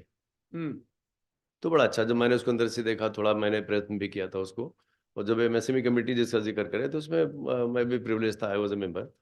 तो उसमें हम लोगों ने उसको बृहद इस पे चिंतन करके और ये कहा था कि भाई ये छोटे आदमी को भी इसका लाभ मिलना चाहिए। अब उसमें प्रश्न ये आता है कि अगर हम एनवायरमेंटली रिस्पॉन्सिबल रहे हैं और हमने घाटा सहा है तो उसकी भरपाई कौन करेगा? कि आप कहते हैं नहीं, अब एनवायरमेंटली सब ठीक हो जाओ, अपना बिजनेस बंद कर लो, तो ये तो सब हातिमताई कर पाएंगे, तो बिजनेस में जो आदमी उसके पास का है नहीं। तो सम वे ऑफ इंसेंटिवाइजिंग और क्रॉस सब्सिडाइजिंग, ताकि आदमी प्रॉफिटेबिलिटी के रडार के नीचे ना चला जाए। तो इस पे हमारा कोई डायनेमिक सिस्टम नहीं है जिसमें उसको वॉच करके रडार फंक्शन करके, तो ये कोई पॉलिसी तो चलो बन गई, और उसके इम्प्लीमेंटेशन में एडवाइजरी किस ताकि मृत्यु न होने पाए आदमी की, उसको देखने की क्षमता हमारे पास शायद कदाचित नहीं है। इसलिए इससे जुड़ा प्रश्न ये आता है कि जब हम कहते हैं अत्यंत महत्वपूर्ण है, ये बेड रॉक है और ये पूरा रॉक बैकबोन है, वो तो अच्छी बात है, पर इसके लिए जब हम कर रहे हैं तो उसको जैसे कहते हैं ना, पानी 100 डिग्री पे उबलता है, 99.9 पे नहीं उबलता वो। तो अगर फैसिलिटेशन हमारा थोड़ा सा कम रह गया जहाँ पे वो जीवन मृत्यु का प्रश्न है उसका कोई लाभ नहीं, इट्स वेस्टेड एफर्ट। अब ये हमारे पास कौन सा अध्ययन का सिस्टम है? तो जैसे अमेरिकन ने कर रखा है, आप मलेशिया में जाइए, इटली ने भी किया है, कुछ जर्मनी ने भी किया, कई देशों में अच्छे अच्छे उदाहरण है। तो उसमें क्या उन्होंने इसको कॉर्पोरेटाइज कर रखा है। अब हमारे यहाँ एक स्कीम का लाभ आपको लेना, इस डेस्क में चले जाओ, अब आप दूसरी को लेना तो फिर बगल वाले कमरे में चले जाओ, यहाँ चलो। तो इसको एक कोशिश ये हम लोगों ने अपने टाइम में हमने भी थोड़ा सा प्रयत्न किया था इसमें, कि जैसे अमेरिकन के पास SBA होता है, ऐसे हम आपका कोई ऐसी संस्था हो जो कि तमाम सारी चीज़ों को करके सबसे पहले ये, जैसे कि ये भी कह रहे थे, आप लोगों ने भी कहा है कि ये ध्यान दे कि चाहिए क्या करने को, आज क्या चाहिए, पानी प्यास से मर रहा है या उसको डिहाइड्रेशन से मर रहा है, किस चीज़ से मर रहा है, वो जब तक जानकारी हम इकट्ठी नहीं कर पा रहे इन डायनेमिक सेंस, तो मैं समझता हूँ MSME का जो प्रश्न है वो अपनी जगह अच्छा है, लेकिन उसकी एक बेहद जरूरत। लास्ट चीज़ ये है कि जो आपका ये है, जो फाइनेंस की बात हो रही थी, तो एक PSL शॉर्टफॉल फंड होता है, RBI, PSL, हाँ, प्रायोरिटी सेक्टर लेंडिंग शॉर्टफॉल। जी जी, इस पे हमने थोड़ी चेष्टा की थी, शायद आगे भी प्रयत्न की आवश्यकता है। तो वो अभी जैसे हम उसमें वो बनाते हैं, इंफ्रास्ट्रक्चर बड़ा बड़ा बना देते हैं, और फॉरेन बैंक्स में भी कभी कभी जमा रहता है वो, नबार्ड और सीड भी दोनों ही करते हैं। तो मेरा इसमें मत था कि कुछ 20-25 हज़ार 50 हज़ार करोड़ रुपया निकाल के उस फंड से, जो कि 6% पे अवेलेबल रहता है, 5-5.5 पे अवेलेबल रहता है, उसको टॉपअप करके NBFC अगर उसको फनल कर ले तो ये 12-13% पे आसानी से मिल सकता है। तो उसका एक कॉर्पस बना के अगर वो पॉलिसी लेवल पे हम निर्णय कर लेते हैं और उसको हम इसकी सेवा में लगा देते हैं, मेरे समझ से उस पर बहुत अच्छा लाभ हो सकता है। बस थैंक यू, इतना ही। Thank you very much. अब मैं अंत में गोपाल जी को इनवाइट करना चाहूँ। हाँ बताएं। कहना चाहूंगी, there were two issues which were talked of. One was skilling. Ji, One policy change which we have been talking about for quite some time but not corrected. The skilling ministry should put the candidates as apprentice to MSMEs and pay them for 2 years or 1 year as a stipend what you pay in the skilling. These will be employable. This was tried in some of the states. Tamil Nadu did it. Other states are still sort of figuring it out, because that is going to make a difference. Here we do a skilling which is a waste. We are wasting the money. So we have a budget. We have a mechanism to train. Only thing is, if we put them as an apprentice there, he will be employable, maybe employed by the same person or competing industry. And that is going to make a lot of difference. And one last small point I want to make on the data. Now, in the internet data, we have a data of MSMEs who are taking loan. We have a data of MBFCs. We have a data of industries closed down with the industry sector. That being matched and sort of pushed into the data of the MSME will enhance that 27% much more. And then they can be checked and cleaned up. thank you. That Thank is you. very important. Thank you very Thank much, Gopal ji. Gopal ji, as you might know, is the economic spokesperson for the BJP. धन्यवाद Pradeep I ji. called him last so that he could hear all of Yeah. us and Thank be you. able to take some knowledge Yes. from here to Yeah. for that Nahin, reforms. yes, definitely. There were good points which I have taken note of. Or because of paucity of time, I'll briefly say few points which we encounter at the time of various policy implementations. One thing I would like to say about that anti-dumping duty, that time after the COVID, there was a lot of demand to put lot of anti-dumping duty, and government did raise duties on many things. But later on, what we found is that ultimately MSME itself is the loser in the issue, because the steel, cement, basic raw material prices all went up and the large only industries were getting benefited. And that then we had to restructure that and reduce custom duties. Second, the point that has come to our mind is about reforms in the NBFC sector, because NBFC is one area, one segment which provides lot of financing to the MSME sector. There are many issues that has to be tackled at the NBFC sector. And the third point that as a challenge I understand is that incentivizing of for being smaller. That is one issue, that the what the people want from MSME, and finally what is incorporated into the government issue, that is one thing. And the last point challenge that I would like to also mention is about the awareness about. We have brought several changes which can benefit MSME, like GEM. REITs was I was there in the committee on task force on MSME restructuring, and we in that we recommended this exit route for IBC, not IBC directly, but we government need to come up with some exit route in 2015. So the awareness about in that scheme only, that REITs, Samadhan portal, GEM, ONDC, the awareness about the MSME is very low.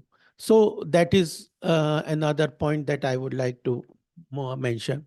But on the positive side, I'll tell you, on 17th November, Prime Minister came to the party office, and there he gave one figure that in the concept where the Prime Minister is focusing on cultural economy, or particularly I'm talking about the MSME support system, that in the Diwali to this Chhat Puja, 7 days time, 4 lakh crore sales was done by the small businesses, etc. That was a big figure for 1 week sale. That is important.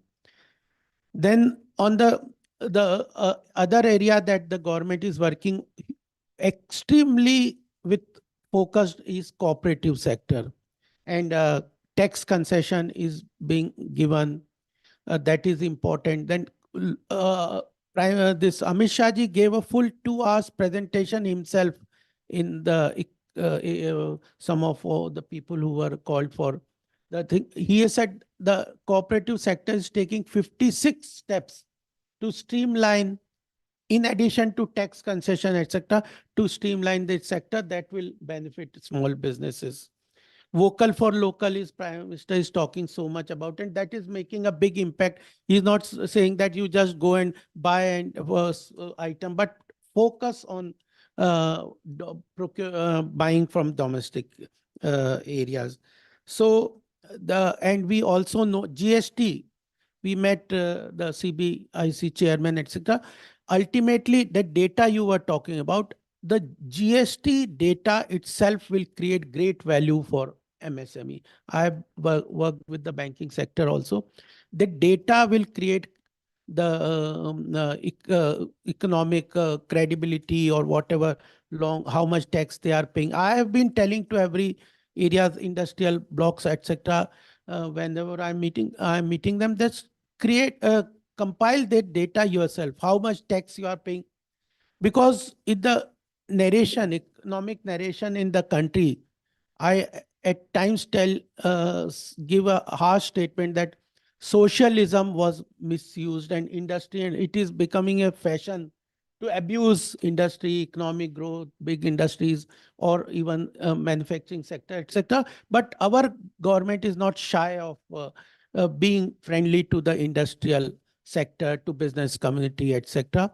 We consider that the size of the cake does matter. So, and manufacturing is itself create good opportunities for employment, and employment is a challenge. So I think these were some of the things I wanted to put it. And one thing I would like to mention as overall economic, because ultimately job creation, etc., no government can give jobs like that if to such a large population. It has to come through economic growth and development, and penetration of economic activity to the lower levels. So economic activity revival through capex. If you only analyze, I was writing one article on PSUs, the success stories from 2014 to 2014 to now 23. Every public sector undertaking has done remarkably well. I work in the I'm on the board of a oil company. The amount of capex expenditure with the public sector undertaking itself is the only oil sector has plan of around 10 lakh crore of capex expenditure over 5-10 years. They've announced those. So economic activity revival, defense corridor, the first time when this defense corridor scheme was brought about, and when the Prime Minister said that about 90% of our defense requirement is being imported. And last year's figure is 68% of the defense procurement, defense requirement is being procured domestically. And there the government has come out with the scheme that the MSME alone, they will be provided whatever is the requirement of future requirement of our defense sector, and that defense product will be procured from the MSME sector. They will have assured market, they will have other hand-holding support, etc. from, and now almost 68% of our domestic defense procurement is being procured domestically. That's very nice to hear. Yeah. That. Can we open the floor? Yeah. But last point I would like to say, startup ecosystem is also being prepared. Space technology may startups have done wonderful. So I think the first term in our government was to tackle complex problems of twin balance sheet, over leveraged at the industry sector and undercapitalized banking sector. So whole major on the economic front, this was utilized.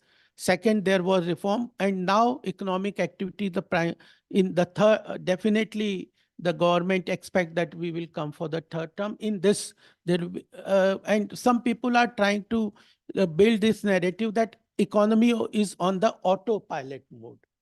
That is not right, because the similar kind of parameters were there in 2008 when we compare macroeconomic parameters about the similar kind of parameters were there in 2008. But when the government did not continue on the supporting of the economy or reforms process, the benefit was lost. So we understand that, and that is through is also our focus. So these are some of the points that I want. No, but excellent points. Can I open the floor? Please, please identify yourself. Yes, thank you. Thank you. And please, if you want to raise a question to somebody or remark, Sure. or rejoinder to some point, please make it as sharp as possible. Thank you, Pradeep. Now, Nandita Barua from the Asia Foundation. I'm the country. Thank you for having me here. Protocol taken care of, as you said. Couple of things. I think I do want to go back to what Madam Aruna Sharma ji said about more inclusive growth, and I think from that perspective, really would like this audience to also really focus specifically on women MSMEs. Now, we've seen a lot happen. We have seen the Annapurna Yojana, we have seen the Mahila Udyami Nidhi Yojana. Great things have happened. However, if you still look at the figures, I think one of the biggest challenge we are seeing is there is almost $158 million gap in formal financing for women-led MSMEs. And I think that is something which has to specifically address, not because the systems are not there, but there is a gender gap in how women can and should address this. So specifically targeting their ability to access and also enabling them. In many cases, most women-led small and micro enterprises are self-financed or financed through SHGs. So getting into formal is important. The second thing I think, and just 3 points for me. Second thing, I think we're talking about the youth dividend that we have, which is great. And I think while we are looking at the youth dividend as the production hub and helping them into the skilling and market, into the labor market, I think what we need to remember is they're also the biggest consumers. So what are you going to produce that the youth is going to buy, and who's going to produce them within the MSME is going to be critical. And we see a lot of those being addressed in Startup India and schemes like that. Again, coming to Startup India and schemes, I think the figure that disturbs me is the percentage of women unicorns. You know, it's just 15%. Yeah. And unpacking as to why that is happening. I don't think it's about lack of ability or, you know, lack of desire. It's more because inability to access the processes and systems. So I think my focus here is to look at what is it that we can do to improve women value chain, because at the cluster level, it's largely women. SHG, small, you know, very micro. But when you start moving up the chain, you start losing the advantage women have. And that's something I think we have to focus much more. And I do agree that I think the schemes that have come up are extremely helpful, but they need to be unpacked specifically for the kind of women, because again, women are not a, you know, homogeneous group. It's not same. And also geographically. Finally, I think critical question, this is just a rejoinder to what, you know, Honorable, you know, Gopalji said, was that I agree that I think narrative on socialism against industrialization and industrial growth has been very detrimental to the overall industrial growth of India.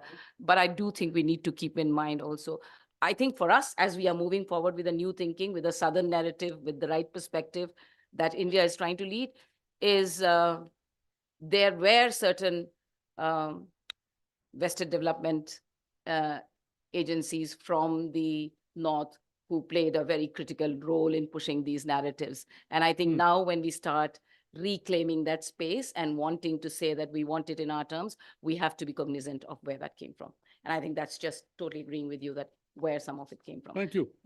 Thank you. Anyone else? Yes, please. I'm Gopal Krishna. Just one point I want to make. Thank you, sir. And I think so, Professor Nagesh Kumar alluded to this point. We have had a stable trade and manufacturing policy starting from 1990s, you know. And I feel that one policy reversal which we now require, and it's already seen in the large sectors through the PLI, is a complete overhaul of the trade policy, you know. Raising custom duties on goods which are produced for masses, doing away with a lot of subsidies, because what on one hand, we are now allowing our small sector to compete with the world, which means in a way we are, our skilling is getting affected, you know. The skills that are present here is in competition with outside, and that's an unequal competition, you know. So removing a lot of subsidies, a lot of support, financial support is not required. Policy reversal is required. A lot of, you know, raising of customs duty, protecting our sector. That I think so is the. Thank you. I just, the next speaker is Sanjeev Ahluwalia. But before that, Nandita, I wanted to respond to 2 points which Gopalji spoke about. But if you hear Prime Minister again and again, he has always pointed out that we have to respect wealth creators. Yeah. You know, the Nehruvian socialism was big is bad and profit is a dirty word. That whole paradigm has changed. Yeah, And therefore, it impacts the whole business cycle down there. And on women's empowerment, or even on women's empowerment, the Prime Minister is very clear. He said it again and again and again and again. So that, yeah, seriously, how the machinery, bureaucratic machinery then implement, we've got a lot of very good former secretaries sitting around the table and they can comment on it. How do you, the policy immersion is a big challenge in India, which even Arunaji pointed out. And this is our experience, that policy immersion is so difficult. Many of our bureaucrats still live with that East India Company syndrome, in spite of the fact that, you know. It's also the propagation of that thing. Yeah, right. Came from. Right, That's right, what we need to right. challenge. Thank you, Pradeep. No, the policy directions are very clear. And we need to continue to build up that narrative. This is what we've been talking about. So, Pradeep, I'm no expert on, SMEs, but You're very- a jack of all trades. very glad to be here in the discussion, but it's added a lot to my learning. And I was especially glad to hear Gopalji, because, I think he gave an insight into the way in which economic thinking within the present government is evolving, which is very precious. You don't normally get that. Because, unless you're inside government, which I'm not, you don't get to hear insights into how the economic evolution is taking place. But on MSMEs, I just two small points to make. One is that I really wanted to hear more today, on insights about how productivity within MSMEs can be enhanced, because that is the central point on which the range of MSMEs that India can have will evolve. There is no point in going on subsidizing, as numerous economic surveys have said, that there is, after all, financial resources are limited in India. We all know that. And there's so many other things that need to be subsidized. Now, if MSMEs just become one more person in the chain of subsidy, I don't think we can ever have a MSME sector like they do in Germany, which, it is helped, but it stands on its own feet in boutique ways which suit small scale. So I think some of those boundary conditions being given, we have to think, what is the real role of MSMEs in India? Numbers don't mean anything, this percentage of the GDP, so many MSMEs, that really doesn't have much. For example, a gentleman, I forget who, said very correctly that agricultural laborers find it much easier to transition into the MSMEs. There's a reason for that. The reason is that just like our agriculture is very poor on productivity, so are the MSMEs. So the skill level required is so low that productivity can never rise. So we have to think de facto, on what we need to do with Structural MSMEs. issues, yeah, it's very important. One suggestion I wanted to give, really for Gopalji only, because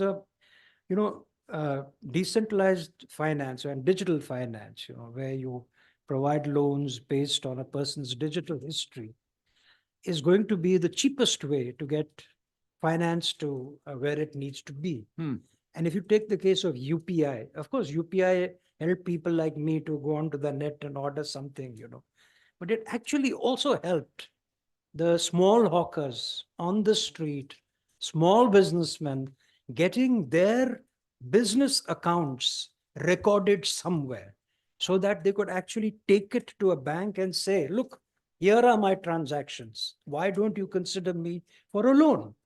So I think, this aspect, we have somehow got little forgotten it. And the data is there. And we need to emphasize on that, Yeah, the banks, all our banks, private or public, they really need to focus on advising people how to build up a credit history. See, I Because was, with a credit history, you can go to a bank. thank you, Sanjeev. I recently went to Singhad near Pune. This is that very old fort, very famous fort of Shivaji. And every hawker only insisted on online payment, either PhonePe or Google Pay or Paytm. I was surprised. I mean, I usually don't do these kind of things.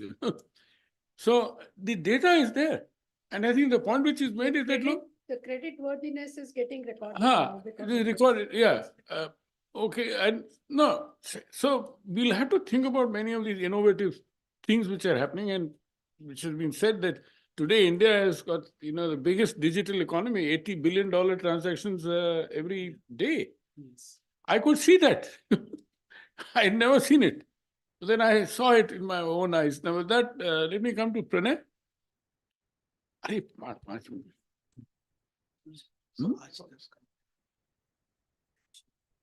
1 minute. No, Pranay, 1 minute. Gopalji has to go, so I just asked him to make a few brief remarks. नहीं, मैं तो बोल ही दिया. मैं तो ultimately I have said what this is important because the data which is being created, the economy is growing.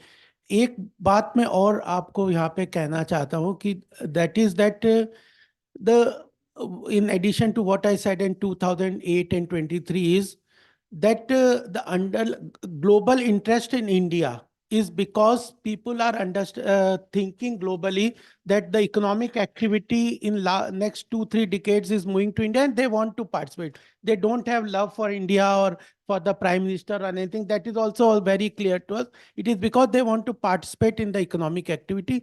और जो capital market का boom और ये सब देख रहे हैं आप, उसमें underlying assumption ये है कि 2024 में we will have a strong leadership and there will be repeated same leadership will be there and the economic reforms or policies etc will be continued. This is an underlying assumption also that is there in the overall narrative. So whatever suggestions आप लोगों के भी आएंगे definitely अभी vote on account जो भी होगा, but budget is not only restricted कि only reforms or any activity will be taken in the budget only. Finance Minister and everybody has said that anytime any suggestions etc definitely will be taken care and will be implemented. So आपकी report भी जो आती है तो वो भी हम लोग जरूर देखेंगे. Yeah, always we have been interacting with you and it has been always. You've been always very kind. Thank you very much. Can I give you a little token of our, yes. This is a medallion of our. मैं तो आपके हर programme में आता ही हूँ. Okay, thank you. And your openness, what delights me. Openness to hear and continue.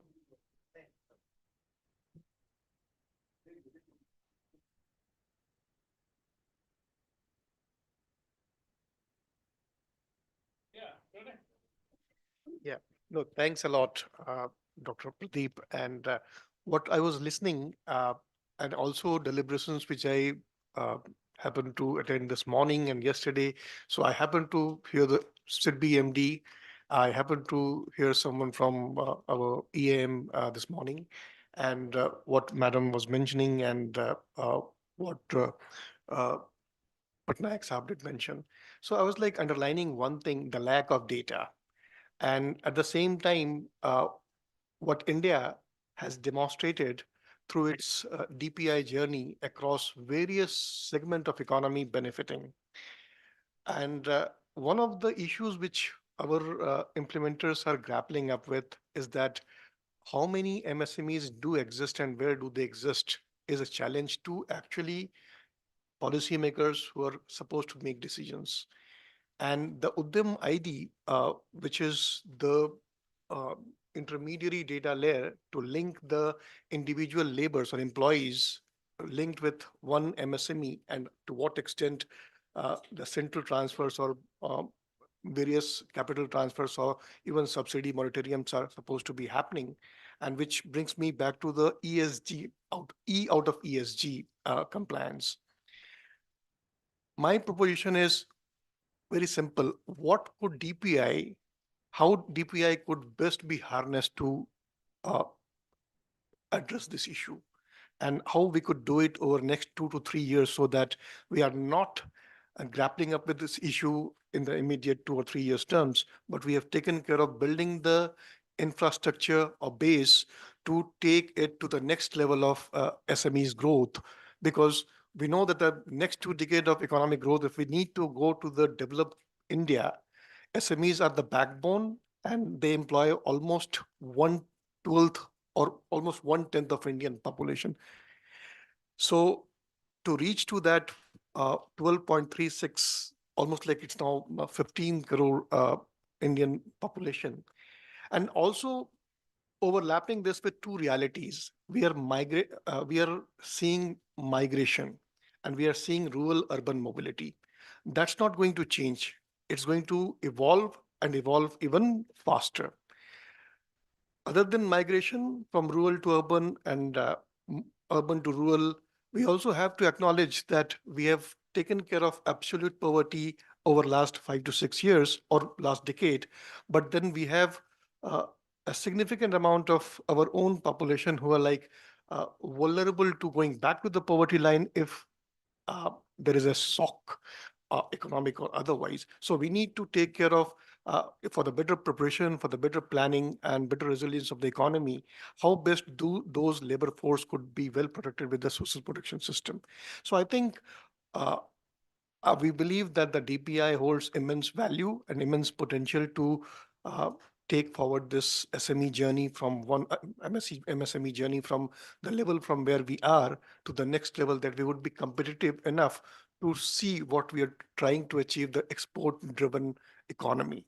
And manufacturing sector has a lot of, bigger role to play in the coming years and decades. Thank you, Pranay. As I shared with you my experience with Singhad, and this is a larger question which we have not spoken, two large questions that we have not addressed, and I would like you to react, the panel, whoever here from the panel. The issue of inequality, we have not discussed it. Growth can continue to take place if it is a jobless growth. What is the point? Are we addressing inequality? And one way forward is how do we create more job creators at the grassroots level? Kind of people I said, these hawkers that we see. Now, government has started a scheme called Swanidhi, where you can register, and I mentioned this in my opening remarks. The important thing is that we have to think about informal sector. It's very difficult to collect data on them. And one way, as you rightly pointed out, DPI is the way forward, because most of them are dealing with digital payments. Yeah, right. So secondly, the issue is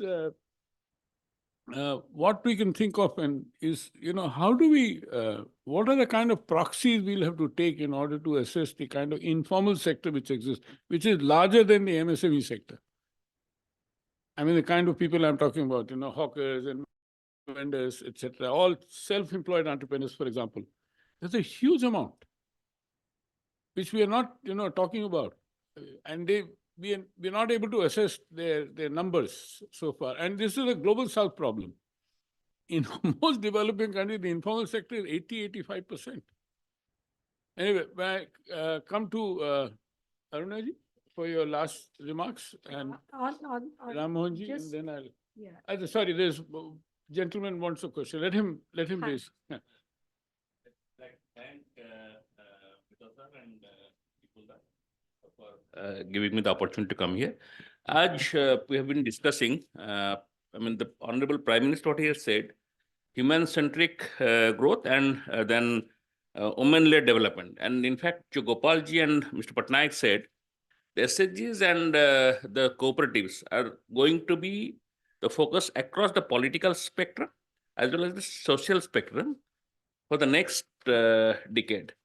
Be it Odisha, be it Kerala, be it Tamil Nadu, the kind of inputs, even the mission, the Lakpati Mahila Abhijan jo Government of India kar rahe hain, so that is likely to bring in women-led development and the micro enterprises to be formed by the SHGs, the farm producer companies, farm producer organizations, FPOs. So that would be that would, in fact, what Satyagiji said. So this would be agriculture and agriculture allied growth.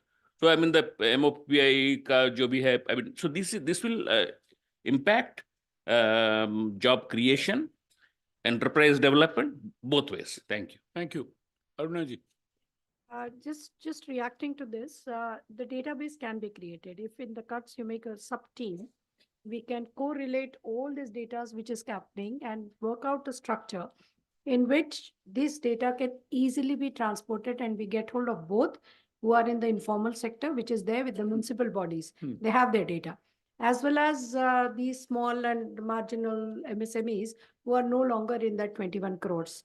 So if all three of you, you get together, we can easily get it done. What it requires is 2–3 days of brainstorming, just getting hold of data and linking them up. So it's not something we can ignore, and that will form a basis for it. That will form a basis. And now 8 states have got household-wise data.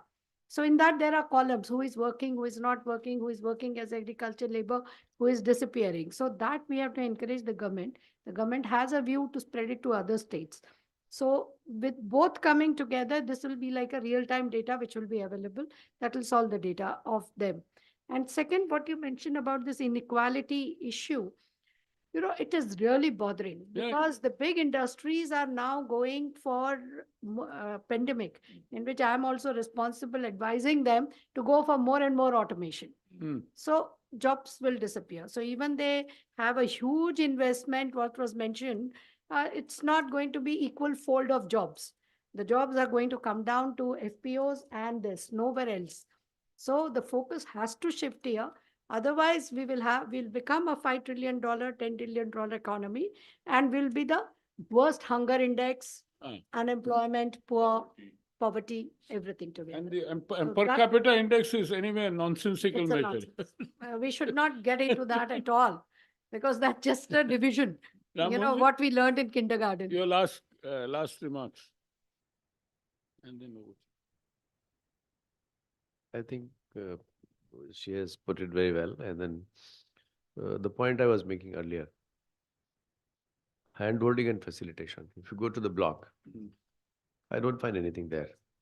DICs are a thing of more or less past actually, and they know only manufacturing. So this MSME, micro and small particularly. And then when we talk about incubation and startup, basically it's on technology, innovation and technology. So the incubation of person who is running a kind of chaat ka ठेला and darji and then झोला छाप doctor, ये सब बहुत सारे लोग हैं जो कर रहे हैं अभी. इनकी efficiency और quality दोनों raise हो सकती है, productivity भी raise हो सकती है, but who is going to do it? Because मुफ्त में तो कुछ मिलता नहीं. तो ये जो हमारा जो स्ट्रक्चर जिसकी मैं बात कर रहा था, we should corporatize it in a non-profit way and then bring a lot of partnerships. जैसे organizations like yours, they should become partner, institutional partners. There are a lot of private sector people, retired bankers, there are a lot of wisdom and experience to share. तो इनका एक पूरा सा अगर एक hub बना के और हम इनको स्पोक्स टाइप का डिक्लेयर करें इनको, तो people will take responsibility. ऐसा नहीं है.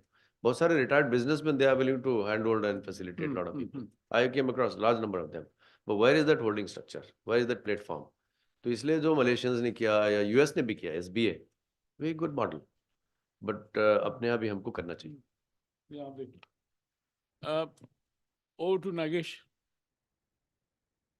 No, it has become very vibrant discussion, I must say. A lot of very good points have come up. Well, one thing which bothers me is that there was this, this number of points were about getting the access to data about what is happening through DPI, through other means, a banking sector and all. But the direct collection of data, there used to be a census of MSMEs. In 2006 was the last, and after that it was abundant. So to crack the surface and to know exactly what is going on, we need to go back to once census every few years or something.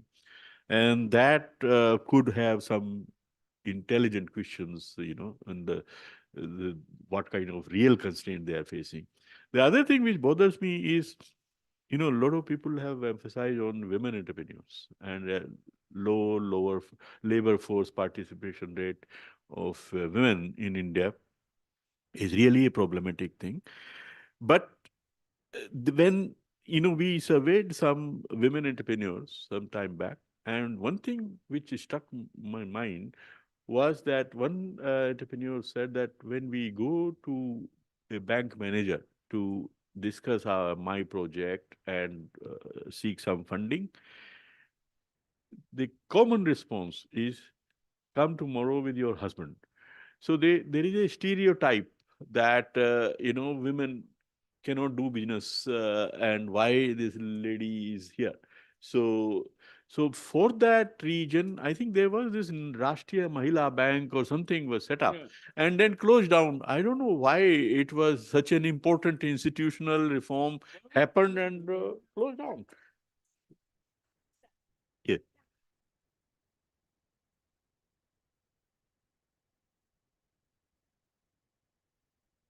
Within 5 kilometers radius. So that bank has to resolve. And this husband issue is maybe to enhance her ability to get more credit, because husband's income is added and this is added and that is added. So instead of giving 2 lakhs, the banker try to give 5 lakhs if the banker has an intention.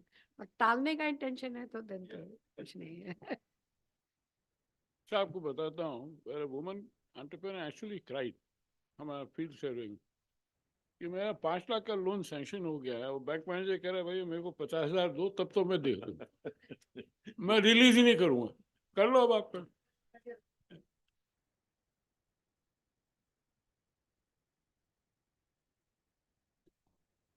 This is Suchitra from Blue Pine. Now, thanks to all panelists because really all these things, whatever we have discussed, is really add on.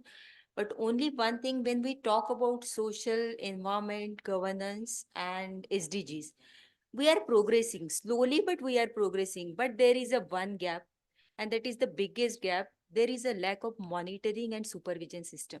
Whenever we talk about the CSR, all PSO, they have done and they are doing the wonderful job, but there is no monitoring system. When we talk about the long-term sustainability after completion of training and all these things, so at the same time, we should plan for the supervision and monitoring system. That is it.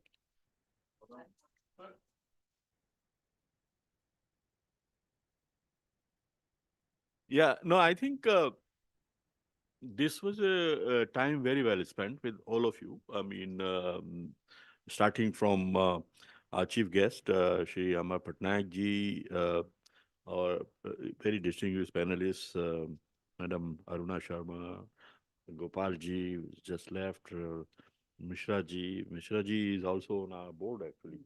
Yeah. And he has been a major driver for pushing ISID to focus more on MSMEs. Yeah, so that's why I was very keen to get him on board today.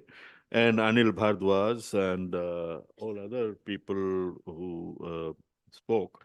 I think I really want to thank everyone for their very learned, very insightful comments. And I think we should work together to issue a paper based on this and some other points that which come out of some studies one is involved in, and keep raising these issues regularly. And so, Pradeep, thank you once again for for this partnership. Yeah, he will listen. Yeah, exactly. This is a very, very good, very important point. So we should follow it up and take his offer to be an intermediary in our discussions and the government's action. Yeah, yeah. Doing a more closer brainstorming. Yes, very good. Closer brainstorming on. Yeah, yeah, yeah. So let us set it up. Yeah, we will. Yeah, we'll be in touch.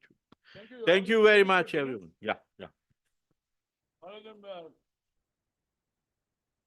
And I forgot to mention the two wonderful presentations, very good presentations, both of them. They added a lot of value and we lot of suggestions also, recommendations also. So, no, abhi khana.